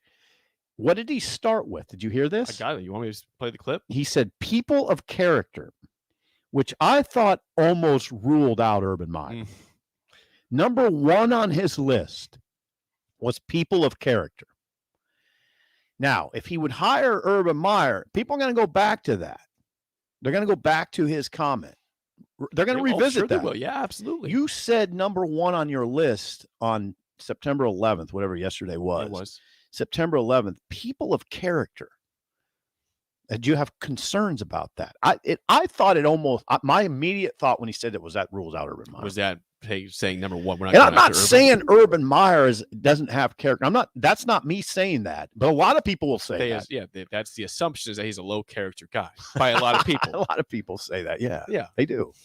But I wondered if he said that number one to rule out Urban Meyer. Is that Trev Albert sending a message? We're not hiring Urban Meyer, guys, so don't even bring it up. Right. Don't even try. Let's get a couple calls who've been patiently waiting on the Honda of Lincoln hotline, 402-464-5685. Brian, you're up first. You're on early break. Go ahead. Are you there, Brian? Brian's gone. True Red, are you there? Yes, I am. Good Go morning, ahead, fellas. True Red. You're on early break. All right. Just a couple of things. Is as far as the defense goes, one, Shenander's been there a while. Is it a complex of his schemes that don't work, or is it the players playing the schemes? I never think that's an either or conversation, True Red. I think it's probably a mix. Okay, because obviously this year the defense has been horrible. It's like watching Friday the 13th every single Saturday, us getting slaughtered. And then is Shenander possibly going to be gone? Because obviously he's over all the coordinators and he does make the official defensive calls, correct? Yes, he does. Absolutely. Eric makes the calls, yes. I don't know what Mickey will decide there. Okay. But with that being said, best of luck to Scott Frost. We've talked the good, the bad, and the ugly for the last 5 years of Scott Frost. Behind Mickey Joseph. I'm still excited. It's Oklahoma week, and I'm feeling very, very optimistic. I'll call in later this week. My prediction, guys. Great show. Thank you. Thank you, True Red. Appreciate it. What do you do if you're Mickey Joseph with this defense? What? That's a big question. What can you do? Okay, this is a team. What's the conversation with Eric Shenander? That's the question. Well, I'd ask you this too. I mean, you're not going to bring somebody in mid-season just to change it, right? It's going to be somebody internally if you make a move with Shenander. I don't think you really ever hire somebody mid-season for a position like that, right? No. You ever hear that? It's No. going to be who's qualified? Is Travis Fisher the number one guy you go to if a move is made? Dawson, Barrett, Rude. Travis Fisher. Both those positions that those guys are coaching are struggling. Right Yeah, now. I don't know And again, the secondary is not doing great. by No, any means. no, it's not. But It's not. who's the most qualified guy to be a coordinator? I don't know. Travis Fisher's got a good resume. I think your hands are tied. They probably are. I mean, you're in a tough spot. I don't know what you can change drastically on this defense this season. The personnel is what it is. There's nobody coming off injury. There's You can't nobody just sign a free waiting. agent here. No. You can't trade for somebody. This is your team. And the opponents just keep getting tougher. Pretty much tougher. Somebody called Indiana a weak sister earlier in the show. Indiana beat Illinois the other night. Indiana doesn't look weak to me. It's a Big Ten team. They're not going to be weak. They're going to be tough up front. So I don't know. I hate when we do this on the radio, say we don't know what they should do. I don't know. I didn't anticipate the defense being like this. Nobody did. No. The offseason conversation, it was not, oh man, I don't know what the defense is going to do. The concerns were about the offense with all those new guys, and special teams has been an ongoing concern. As Jerry pointed out earlier in the show, those two phases of the game have been acceptable for sure. And I would say the offense the other night was more than acceptable. Yeah, it was. You got to give Casey Thompson a lot of credit here. Anthony Grant a lot of credit. And by the way, A.J. Allen must be on Anthony Grant's tail in practice. He looks good. Well, they're putting him in key times, Yeah. A.J. Allen. It's not just the Anthony Grant show. That leads me to believe that in practice, A.J. Allen must be pressing Anthony Grant. That's good. Competition's Oh, good. it's beautiful. and it's Anthony beautiful. Grant's really good, And by the way. A.J. Allen looks good. That's 3 straight games for Anthony Grant over 100 yards with Right. getting pushed by A.J. Allen. The one thing about making this move that concerns me a little bit is we talked about this last week. This is This roster does not have a lot of seniors on it. There's some pretty good players on this in this program right now that you could lose. Portal. Yep. Well, portal goes out, portal comes in, though. That's true. I know, but I'm thinking about guys like A.J. Allen. Man, you got to, if you're Trev, you got to start thinking about trying to keep some guys that are pretty good. But that's why you have all this time now. They're not going to transfer mid-season. You got to stay this whole year. Okay, now you know what? There's a critical part of this conversation, Jake. You got to recruit your roster. Oh, yeah. And who's a primo recruiter? Mickey Joseph. Yeah, he's got to recruit. So he's got to recruit those dudes. My question would be that, and this is going down the road here. We talk about Mickey Joseph as a candidate for the permanent job. If Trev Alberts were to say at the end of the season, we're going to hire somebody else, would Mickey, even if he was asked to stay, would he stay on a staff, having been the interim head coach for 9 games? It's possible that you could retain a few of these guys. Mickey, I would think. Now, you can't. It's hard to predict what's going to happen in that regard, because I have always said that if I'm getting hired as a head coach, I don't want the AD telling me who's on my staff. That's not healthy. It's not healthy for that. Maybe if he says 1 or 2, if that AD says, can you just keep 1 or 2? These guys have done really well. I could probably live with it. But generally, a coach wants control over his staff for obvious reasons. That's why he's hired. Yeah. Right. That's why you give this guy all the money to make decisions and to go get assistance with that pool of money. But Mickey's been good here. I mean, Mickey's he got that receiver core's pretty good, right? It's a pretty good receiver core right now. Yeah. I mean, Marcus Washington was great on Saturday. Yeah, Palmer's been strong. Palmer's been good. They did have a couple drops, by the way. Garcia Castaneda had a couple drops. He had no catches. No, he had a couple drops. 2 I don't targets, know what 2 drops. Yeah, that was disappointing. Delonte Brown had a couple catches. Delonte Brown has made progress in this program. He's developed into a good player. Oliver Martin had 2 nice catches. Yeah, Martin. Yeah, came off a tough start to the season and looked good the other night. There was an Omar Manning sighting, 1 catch for 8 yards. And then, he limped off. He did limp off. So now Mickey's done a good job with the receivers, and he's a very good job in recruiting. So that's I don't know. I mean, if he might be a candidate to stay. Yeah, I just wonder. I mean, again, we talked about all show long regarding the defense. I mean, what do you do? Here's the deal. Where's the defense Nebraska is operating is not going to win this conference. It does not win in the Big Ten. It hasn't been winning. Nebraska has made a bowl game in 5 years. It's not all because of defense. No, it's not. No, you can't say that. But no, it's not all. You can't say that because it's made incremental hold on. They played defense well enough last year to win all but how many games? 1 or 2? The defense played well enough to win almost every game last year. But yeah, it did. Yes, but you want me to go through it? No, I don't. I don't want you to. I get it.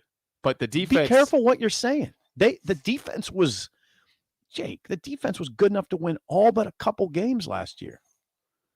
What happened? It had made incremental progress under Chinander. But now people would always say, well, SIP has made progress every year. Pretty small progress, but yeah, they did. They made progress. It still was a defense that was in the 50s in total defense last year. It wasn't great, but it played well enough. But it's not where you want to be, though, still. No. It wasn't nearly a championship defense. Right. It wasn't close. I think you can probably get somebody that's better, that can operate a better defense. Well, yeah. It's pretty safe to say after what we saw the other night. I'm just saying, I know it should be obvious, but you and Gus could probably we could put together something. I could figure something out.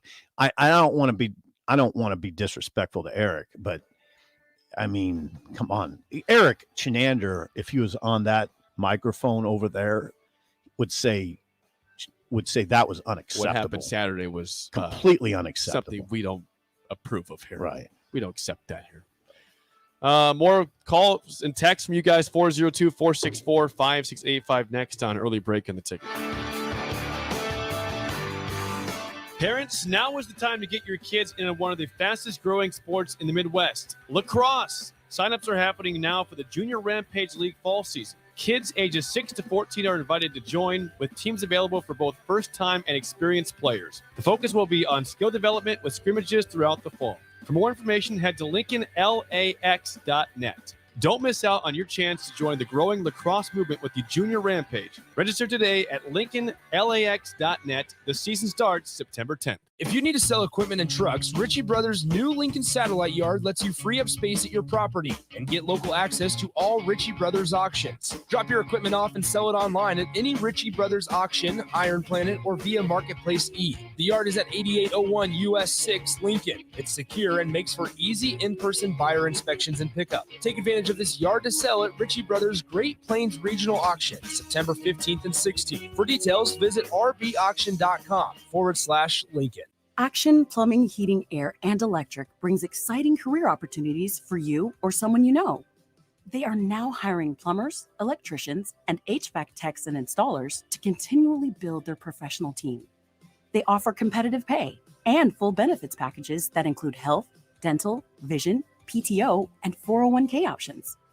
Action has created a positive team environment for over 50 years. Apply online at actionlincoln.com.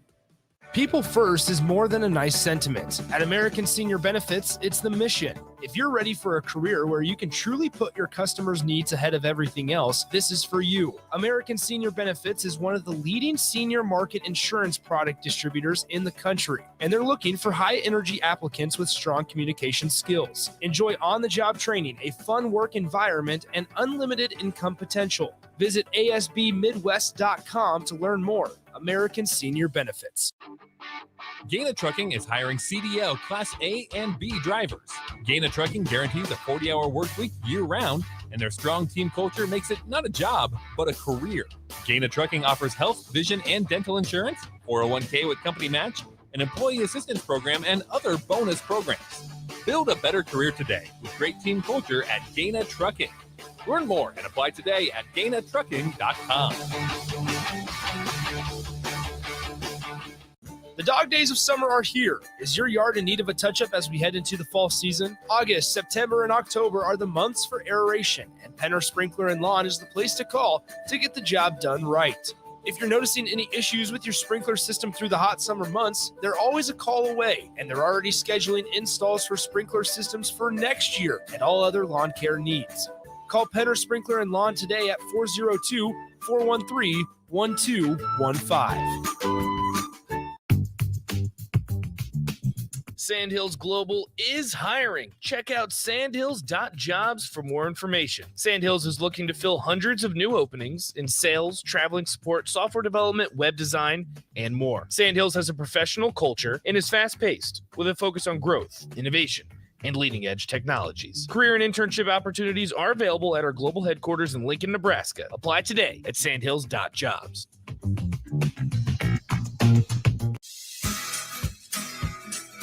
Tractor Supply is looking for full-time team members for their Waverly Distribution Center. Applicants can expect a 3- and 4-day work week schedule with additional overtime days with both day and night shift schedules available. Stand-up forklift and high-reach forklift experience is a plus for open positions, but they're willing to train for those without experience. At Tractor Supply, they work hard, have fun, and make money. Apply today at tractorsupply.jobs.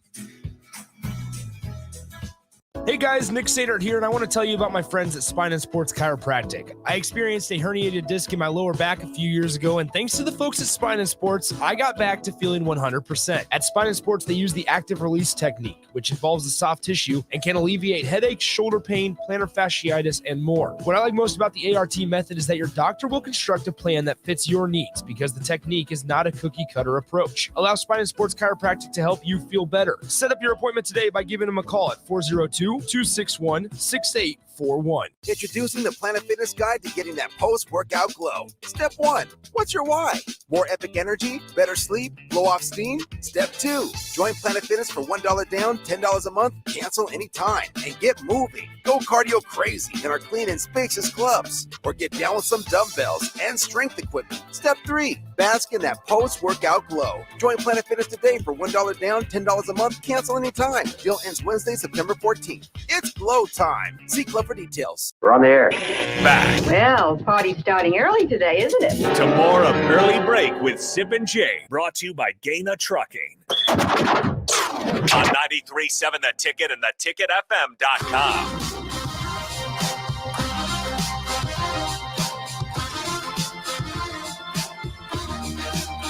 Thank you to all the calls and texts today on this very busy morning post Scott Frost firing yesterday, 402-464-5685, and all the comments, also tons of comments on Facebook, Twitch, YouTube, and Twitter.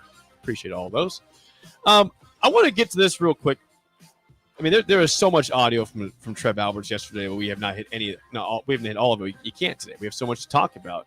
But I do want to revisit why it didn't work for Scott Frost. Why it didn't work? That's a question people ask a lot. Yep. Why?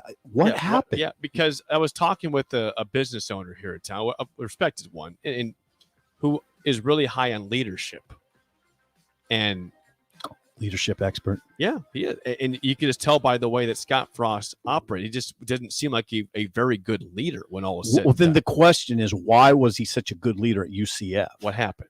Right. Well, what I think you could encapsulate that conversation this way. The job was too big for him here. UCF wasn't too big for him. UCF's a different animal than this. This is a tough, snarling animal. Well, the Big Ten is tough to win it. This is a difficult job, but and again, this is why I'm in these conversations about what's next, who's going to lead this program. I lean toward guys who have coached in tough, snarling programs, difficult conferences. Urban Meyer. I mean, I'd say Matt Campbell. That's not an easy job. I'd say Chris Kleiman at Kansas State. That's not an easy job. There better be a phone call to Kansas State made. Bill O'Brien coached. Think about what he inherited at Penn State. Think about what he inherited in the wake of the Sandusky scandal and the NCAA violations, and he went 8-4. He was the national coach of the year. He took, and Penn State. Yeah. Penn State that's a tough place to coach. The question with O'Brien is going to be, I mean, he did a great job there. Went to the Texans. NFL was okay. 4 playoff appearances. Then I was with Alabama as the OC, right? Yeah. And Alabama's offense wasn't very good against Texas. Oh, are you going to? Oh, come on. I mean, how many games Alabama going to win? They're always good. It's not because of him though. No, but I'm not downgrading him because of Alabama's performance against Texas. They won the game. By the way, I don't know if fans would be thrilled about Bill O'Brien. I don't think he's a bad coach, but. Is that one of your first calls you make? Is Bill O'Brien? It'd be one of mine. Wow. Mark Stoops would be a good call. That's the call I'd make for sure. Stoops is wrestling in the SEC at a basketball school and winning 10 games back-to-back. Defense has been great for years under him. Offense is getting it going too. This is why I would like Jim Leonard, the Wisconsin defensive coordinator. I'm just saying no. I want somebody who's wrestled in a big time program. Right now, you have to have someone that's been a head coach. You have to be. I think so. But see, now listen, what you're saying. You ruling out Mickey Joseph. No, that's why Mickey Joseph has 9 games to be a head coach. That's true. That's a good point. He's got 9 games to be a head coach. Right. In a difficult situation. We're just going to have to look at, and a lot of it are against him in that regard because he has never been a head coach, but he has 9 games to really change the minds. Right. And you have to be fair to Mickey. I don't think you can attach a win total to this. You just got to see what it looks like with him because there's some uncontrollables that he's got to deal with. He inherited this defensive situation and they have a situation on defense. They do. It's a situation. It's code red. They have a freaking code red. It's code red. It is. We are in a code red. Oh, it's bad. We're in a code red. I want to play this. Trev Alberts yesterday. Are you surprised it did not work out with Scott Frost when all was said and done? Trev Alberts yesterday press conference. I thought it would work, and listen, we all have short memories, but Scott Frost was among the absolute leaders in that cycle of coaching. And Scott's a good football coach. Scott's going to go on and be a successful coach. I told him that this morning, and he agreed. Scott's a good football coach, and the right situation for him will emerge, and I think he'll be very successful. I was determined to work with him and try to balance, Andy, that very delicate balance of not meddling, because it's the last thing I think administration should do is start dictating to coaches how they operate their deal, but be supportive. And but it is what it is. It didn't work, and that's why we're here today. Now, people will say, because I just got done saying, and I think you agree, Frost is a bit of a cautionary tale right now in that he wasn't very experienced. He had the head coaching experience at UCF, but that's a different world in the American Athletic Conference. Now, people are going to say, Sipple, Bob Devaney came to Nebraska from Wyoming. Tom Osborne was a first-time head coach. Different world. This is the Big Ten now. This is a different world than what those guys stepped into. I'd say tougher world. And the Big Ten largely makes it so. So I'm leaning hard towards someone with a lot of experience in a big-time program, in a big-time conference. That's what I'm leaning towards. I'm not going to Fresno State and getting an up-and-coming guy. With good character, per Trev Alberts. Well, that's what he says. Yeah. Like Fickle, I don't know. Fickle's done very well. Pause on Fickle. Luke Fickle. At Cincinnati. Does he fit that mold, what you just asked for? I mean, he's doing it at Cincinnati. He made a playoff appearance. He was in the college football playoff last year. Did not completely embarrass themselves, by the way. It wasn't 56-0. They fought in that game. They had 9 drafted players last year, including a top 5 pick in Sauce Gardner of the Jets, the cornerback. Right. I mean, you could say is about everything you're looking for. Do you think Lane Kiffin gets a look? No, for this job? No, Okay. I just don't. Okay. No. I just don't think that's what you're looking for right now. As much as I like Lane, Fickle's age 49. I mean, he's 49-16 since taking over at Cincinnati. 49-16, 22-2 over the past 2 seasons. He does understand the Big Ten. But I think he's waiting for Ohio State. I think he is too. Now, Ryan Day. Now, people are going to say, "Whoa, where's Ryan Day going?" Well, NFL. Yeah. I mean, if Ryan Day has the sort of season we think, 10, 11, maybe 12 wins, once again, the NFL will look at him like they did last year. And then Fickle would step into Ohio State. You're seeing a lot of names right now. People are flocking the text line about who they'd like to see. I mean, a lot of Dave Aranda.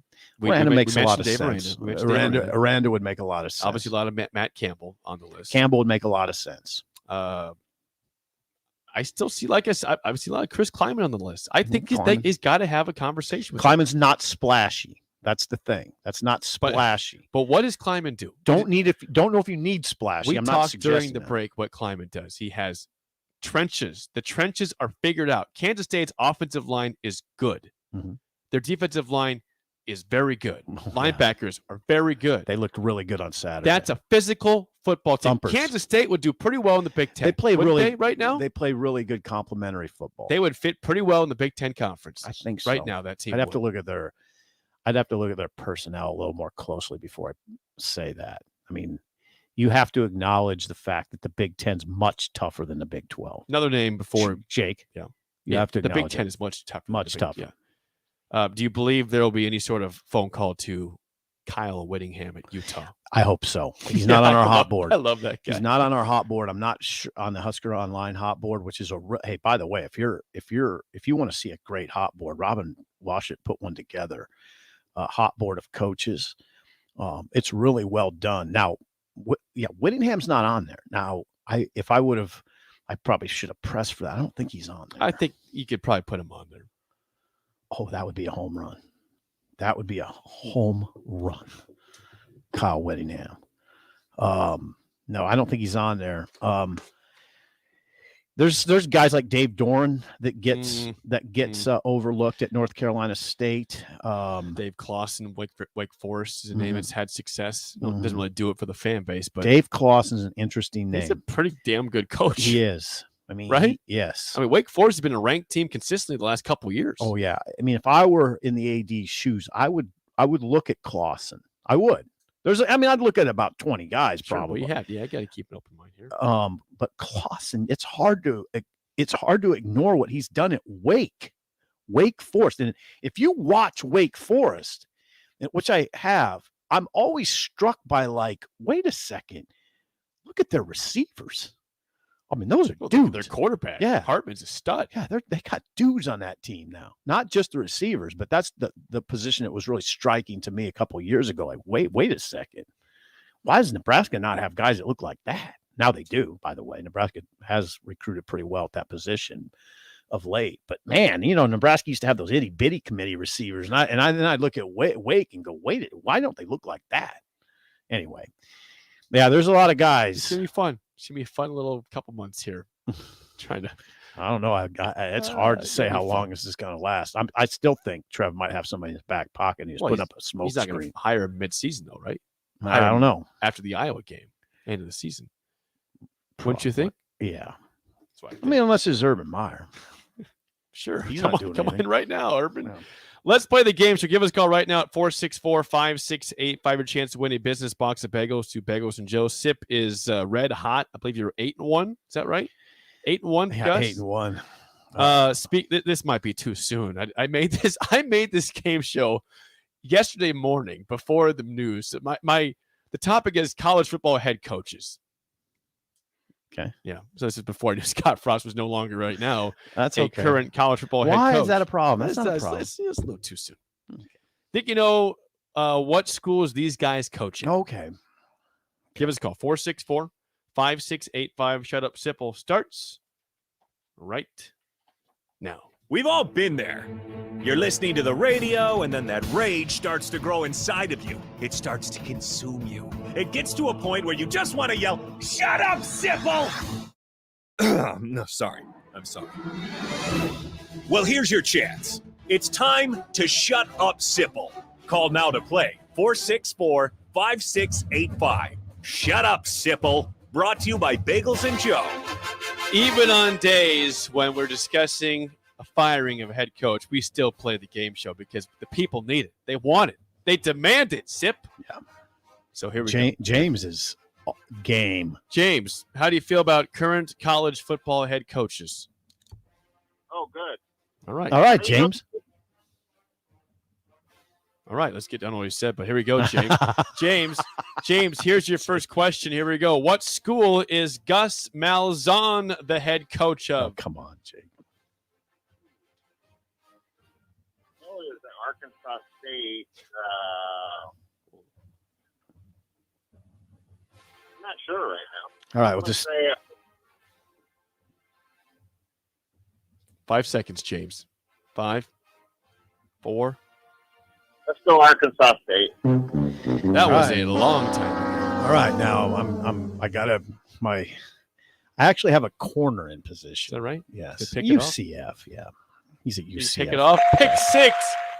UCF is correct. Right. All right, Sip, for the 2-0 lead, your first question. What school is Tony Elliott the head coach of? Now, in front of me, I have all the schools for people watching. Tony Elliott.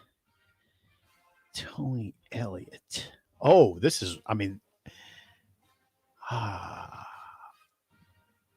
think he just got whipped.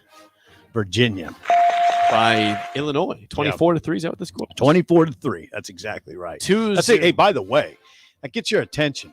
Illinois comes off an Indiana loss and beats Virginia 24-3. By the way, Indiana was tussling with Idaho. They won. But it was a struggle in that game. All right, James, to stay alive, your last question. What school is Sonny Dykes the head coach of? Colorado State. The answer. Incredible. TCU. Sip is now 9-1 since the reset. James, we'll get you a bagel and a coffee, but thanks for calling in and calling down the road. There he goes. James is gone. It's okay. It's a victory for you. James tried. Even on a day where your mind is way other places in terms of what's next for Nebraska, you're working on a Sunday all day. You're still locked in to win the game show. Thank you, Jake. You're welcome. That didn't even seem. That seemed genuine. That was genuine. Yeah. Thank you. I'm not going to give you crap when you 9-1. 9-1. You want your last one? Yes. What school is Jeff Tedford the coach of? Tedford must be at Fresno. Let's just keep it going. Last one, tiebreaker. David Shaw is in his 12th season at Stanford. How many wins does he have? 12 seasons. Yeah, 12 seasons. He's just started his 12th season, so he's had 11 full seasons. 96. 94. What's going on here? Whoa, 46 losses. By the way, though, his last 3 full seasons, 4-8, 4-2 in COVID, 3-9 last year. Okay, well, there we go. Slipping a little bit. Congrats to you. Thank you. Good start to the week. Appreciate all the phone calls as well. Thanks for all the texts and phone calls and viewership. You guys are great. Right. Big day for the program. It's a big week. It's the rest of the season's big now. We'll have lots of stuff to talk about. Not only the games, but what's happening when the season's over. Who's the head coach? Mm-hmm. It's just got a little bit more fun around here. The spillover's next on Early Break in the Ticket.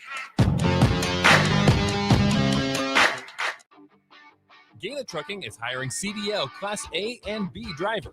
Gaina Trucking guarantees a 40-hour work week year-round, and their strong team culture makes it not a job, but a career. Gaina Trucking offers health, vision, and dental insurance, 401k with company match, an employee assistance program, and other bonus programs. Build a better career today with great team culture at Gaina Trucking. Learn more and apply today at GainaTrucking.com. If your home water doesn't taste right, look right, or smell right, just call Bryant for the solution to your water problem. Call 467-1111. Bryant Air Conditioning, Heating, Electrical, and Plumbing. Hello, everybody. I'm Charlie Stone, and joining me in just a moment is Andy Goodyear, General Manager of Honda of Lincoln. But before I bring Andy on, I need to tell you about something that really got my attention. Just the other day, I saw on television Andy announcing that in the last 50 years, they had sold and serviced close to 100,000 vehicles. Thanks, Charlie. Yeah, actually, the number would be a lot higher if we add in how many repeat customers we have for service and that come back to buy cars from us over and over and over again.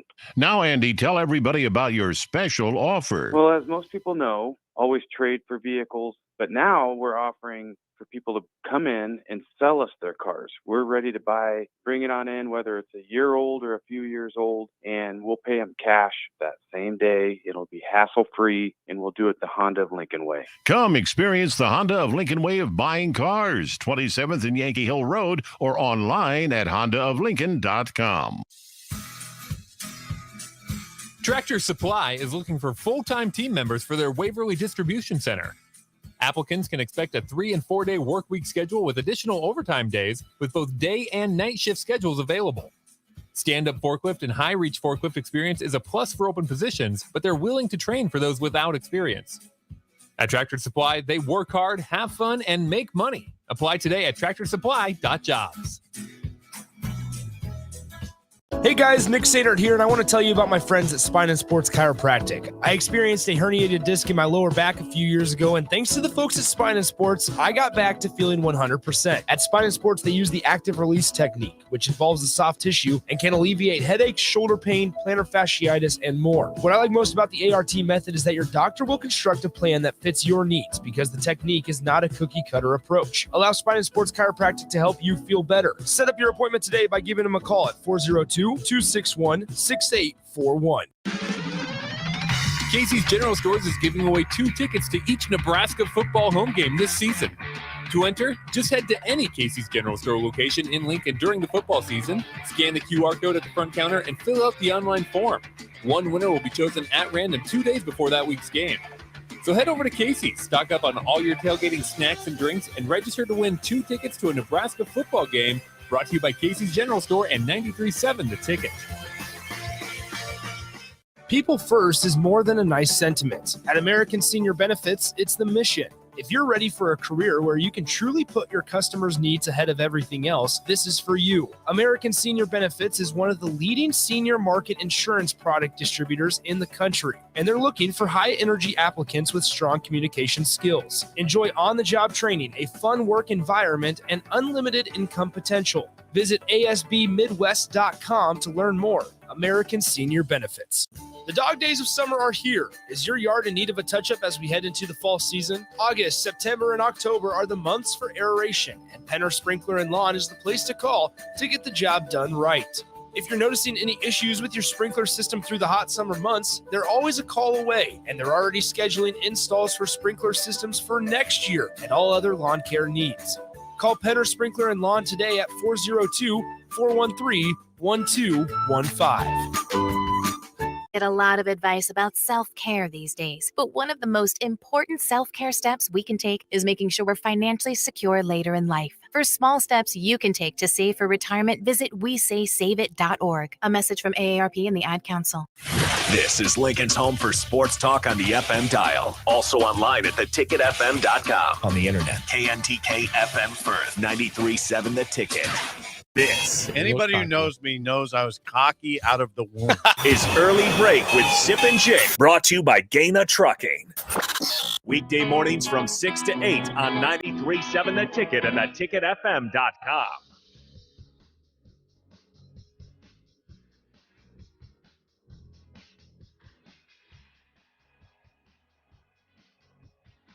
It is time for the spillover. Chris Raff joins us. AD will be here shortly. Chris is here. Slow news day, huh, Raff? Listen, Very slow. Very slow. See, Raph, what's going on here? How old are you? Beep, beep, beep, beep. I am 48. Okay, 48. Now, see, he's seen everything go down. Nebraska's looking for its 6th head coach since Osborne. Okay. 6th head coach since Osborne, which is sort of remarkable in its own right? What are you looking for here, Raph? Is there 2 or 3 qualities that you're very interested in? And how much has the past informed you on this present decision that needs to be made? That's a tough question. That's a lot to think about this morning. Honestly, right now for me, I'm all in on Mickey Joseph. If he can put together, I know they said you guys have talked about record doesn't mean anything, but big time college football record does mean something. But if he can patch together some wins and he can, take, like we were talking about, the leadership quality, and if he can take that leadership baton and run with it, he would be my pick.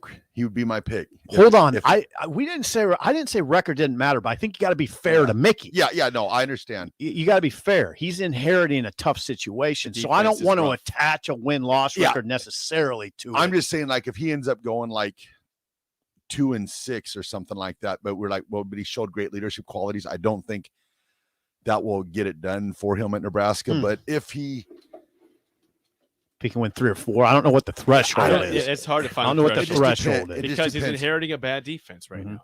But this week will say a lot for I think the Oklahoma game. Sure, they're good, but once again, I know the way Nebraska has a way of playing to its competition. It does. I don't know if that'll continue.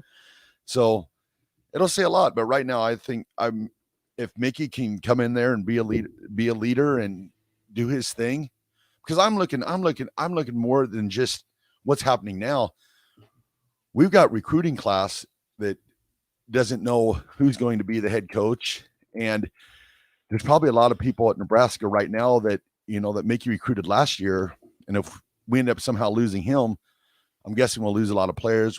And Mickey being the lead recruiter on most of the recruiting class this year, we're probably going to lose those recruits too. So it's a tough situation. They could keep him on. A new coach could keep Mickey on. Yeah, the question, what do you want to stay? Yeah. If having been the head coach, would you go back to being a receivers coach or OC or whatever? A lot of questions we can't answer. By the way, Aaron Davis has just joined us. Aaron, a lot of questions we can't answer, including what the hell do you do with the defense right now?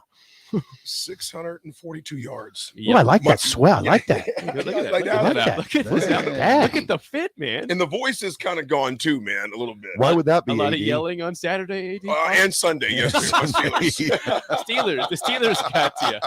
What do you do with the defense? Oh, man. I may got to narrow that down. Can Chenander somehow get this unit to where it's acceptable? Ooh. Here's why I do have hope in that he's done it before. He's done it before, but it's like you guys were talking earlier. It's DEFCON 5, man.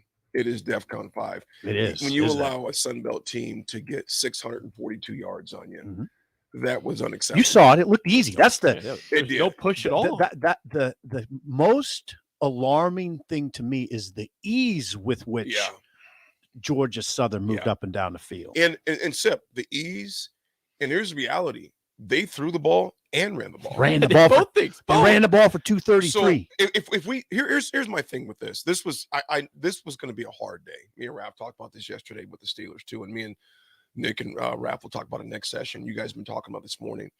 I feel horrible because here we are. We have another coach in 6 years. We've had since T.O. I'm not going back to the past, but you have to look at history collectively. This is another coach we're looking for again. Number six since T.O. Which in my lifetime growing up, it was one coach. And I know college football has changed, so I'm not going to try to bring the dramatics, but it is. It's hard. No one wants to see anybody fired. No, you don't want to see it fired. No, we don't. Scott is a Husker brother. He always will be. There's a lot of people kicking him, and I don't like that whole mentality. I don't like when people kick someone when they're down. But you know what? When you lose to a Sun Belt Valley team, Georgia, I tip my hat to Southern Georgia Southern. They beat us at home at night. Didn't seem affected by the atmosphere at all. They were not expected affected to win. And you know the what? Whole time. You're spot on, Jake. Because me and Raph were talking about this. Kyle, their quarterback for Kyle Georgia Van Southern. Treese. Yeah, Van Treese was not. And I said this right there where you're sitting at Sip. He is not going to be blinded by the lights, and he wasn't. You have to make changes. Those changes were made by Trev yesterday. I think Trev did a heck of a job yesterday in the press conference. He didn't show his cards or anything. But right now, Mickey Joseph is the head coach for Nebraska. And I think you have to give him a fair chance. You got to give Mickey a fair chance. His hands, like you guys were talking earlier with the D court with Chenander. Eric has shown in the past that he can play great defense. We need to see it immediately. How do you do it though? We got 5 days. You got the guy. We got 5 days. Top 10 team coming in. There's no personnel waiting that he has that he can inject. This is the personnel. I agree. He is going to have to do one heck of a coaching job. Yep. And it's going to start in 5 days. I was concerned. I told Jake I was concerned after the Northwestern game because I thought he looked rattled. In the week following Ireland, I thought Eric looked rattled. Like I talked to him individually, and I was a little concerned coming out of it. Mm-hmm. I don't know if he has the answers. Now we'll see. He could. Yeah. I hope he proves me wrong. I just don't know. I've watched this for 30 years. What's the answers here? Where are they?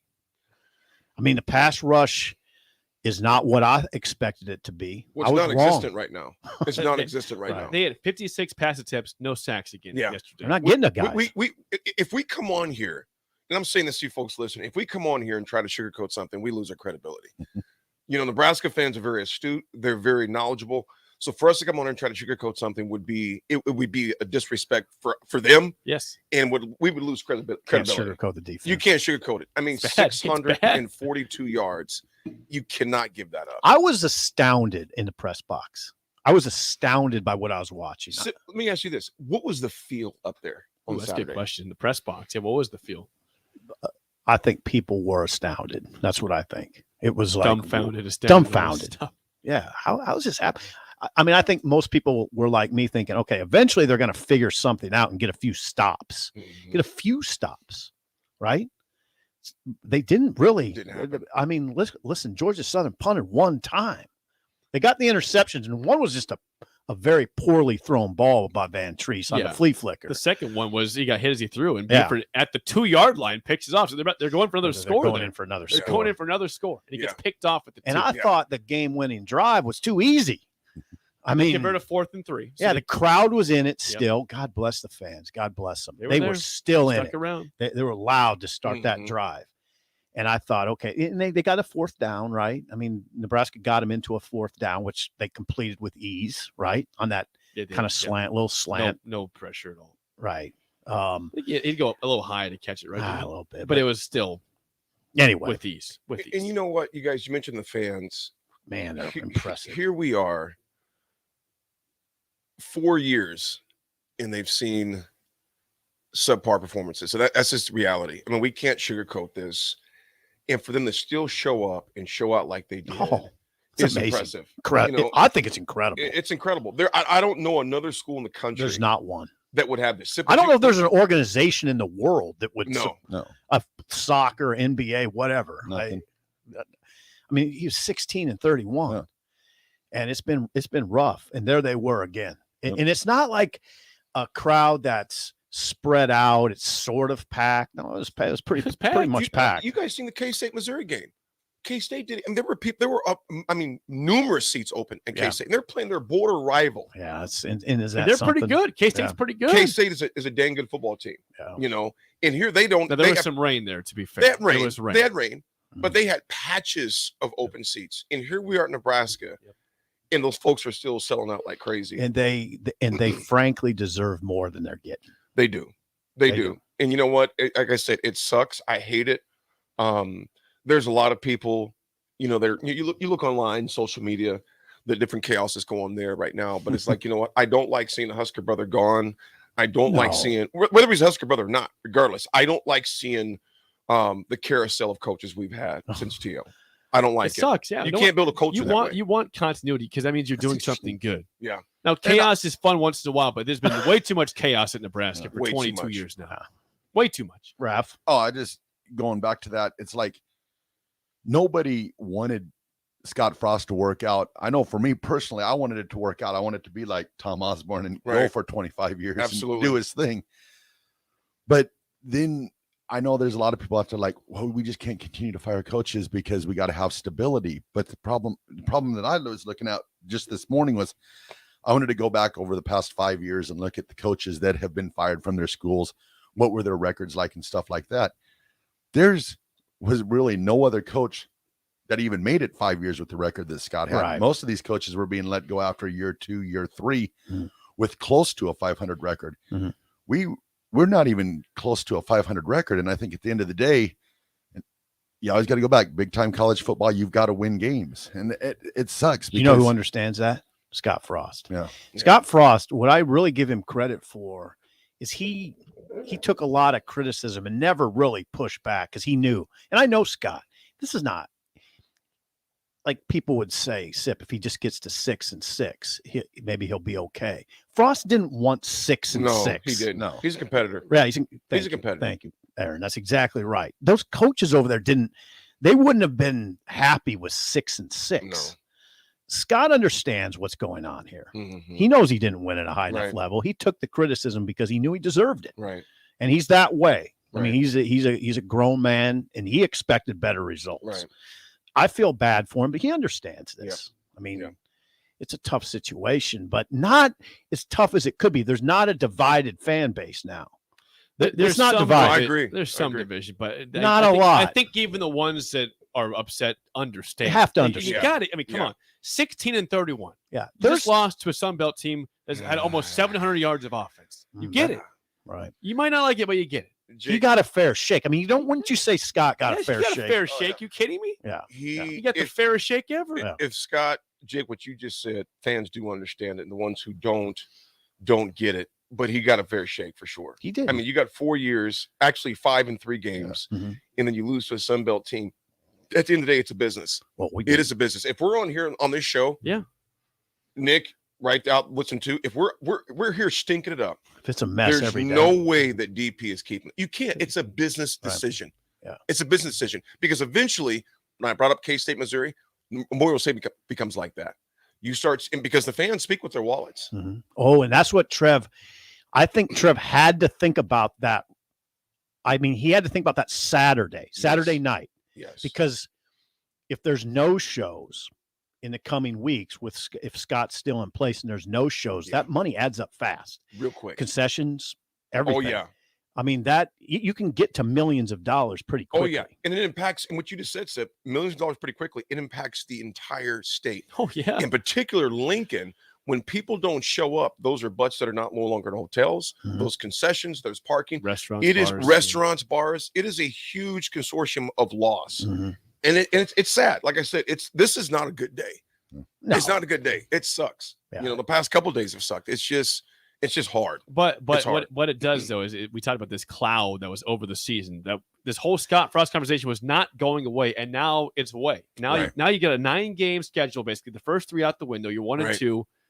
What can you do? Can you salvage the season? Can you bring the fans some hope? Can you bring the players defensive some hope? discussion? It's a It is. defensive discussion. Oh, it is. Yeah, that's a great But point. you got 9 games here It's a to defensive figure something discussion. out and build some momentum or build some hope. That offense, the offense has come around pretty well. Special teams has come around pretty well. This is a defensive discussion at this point.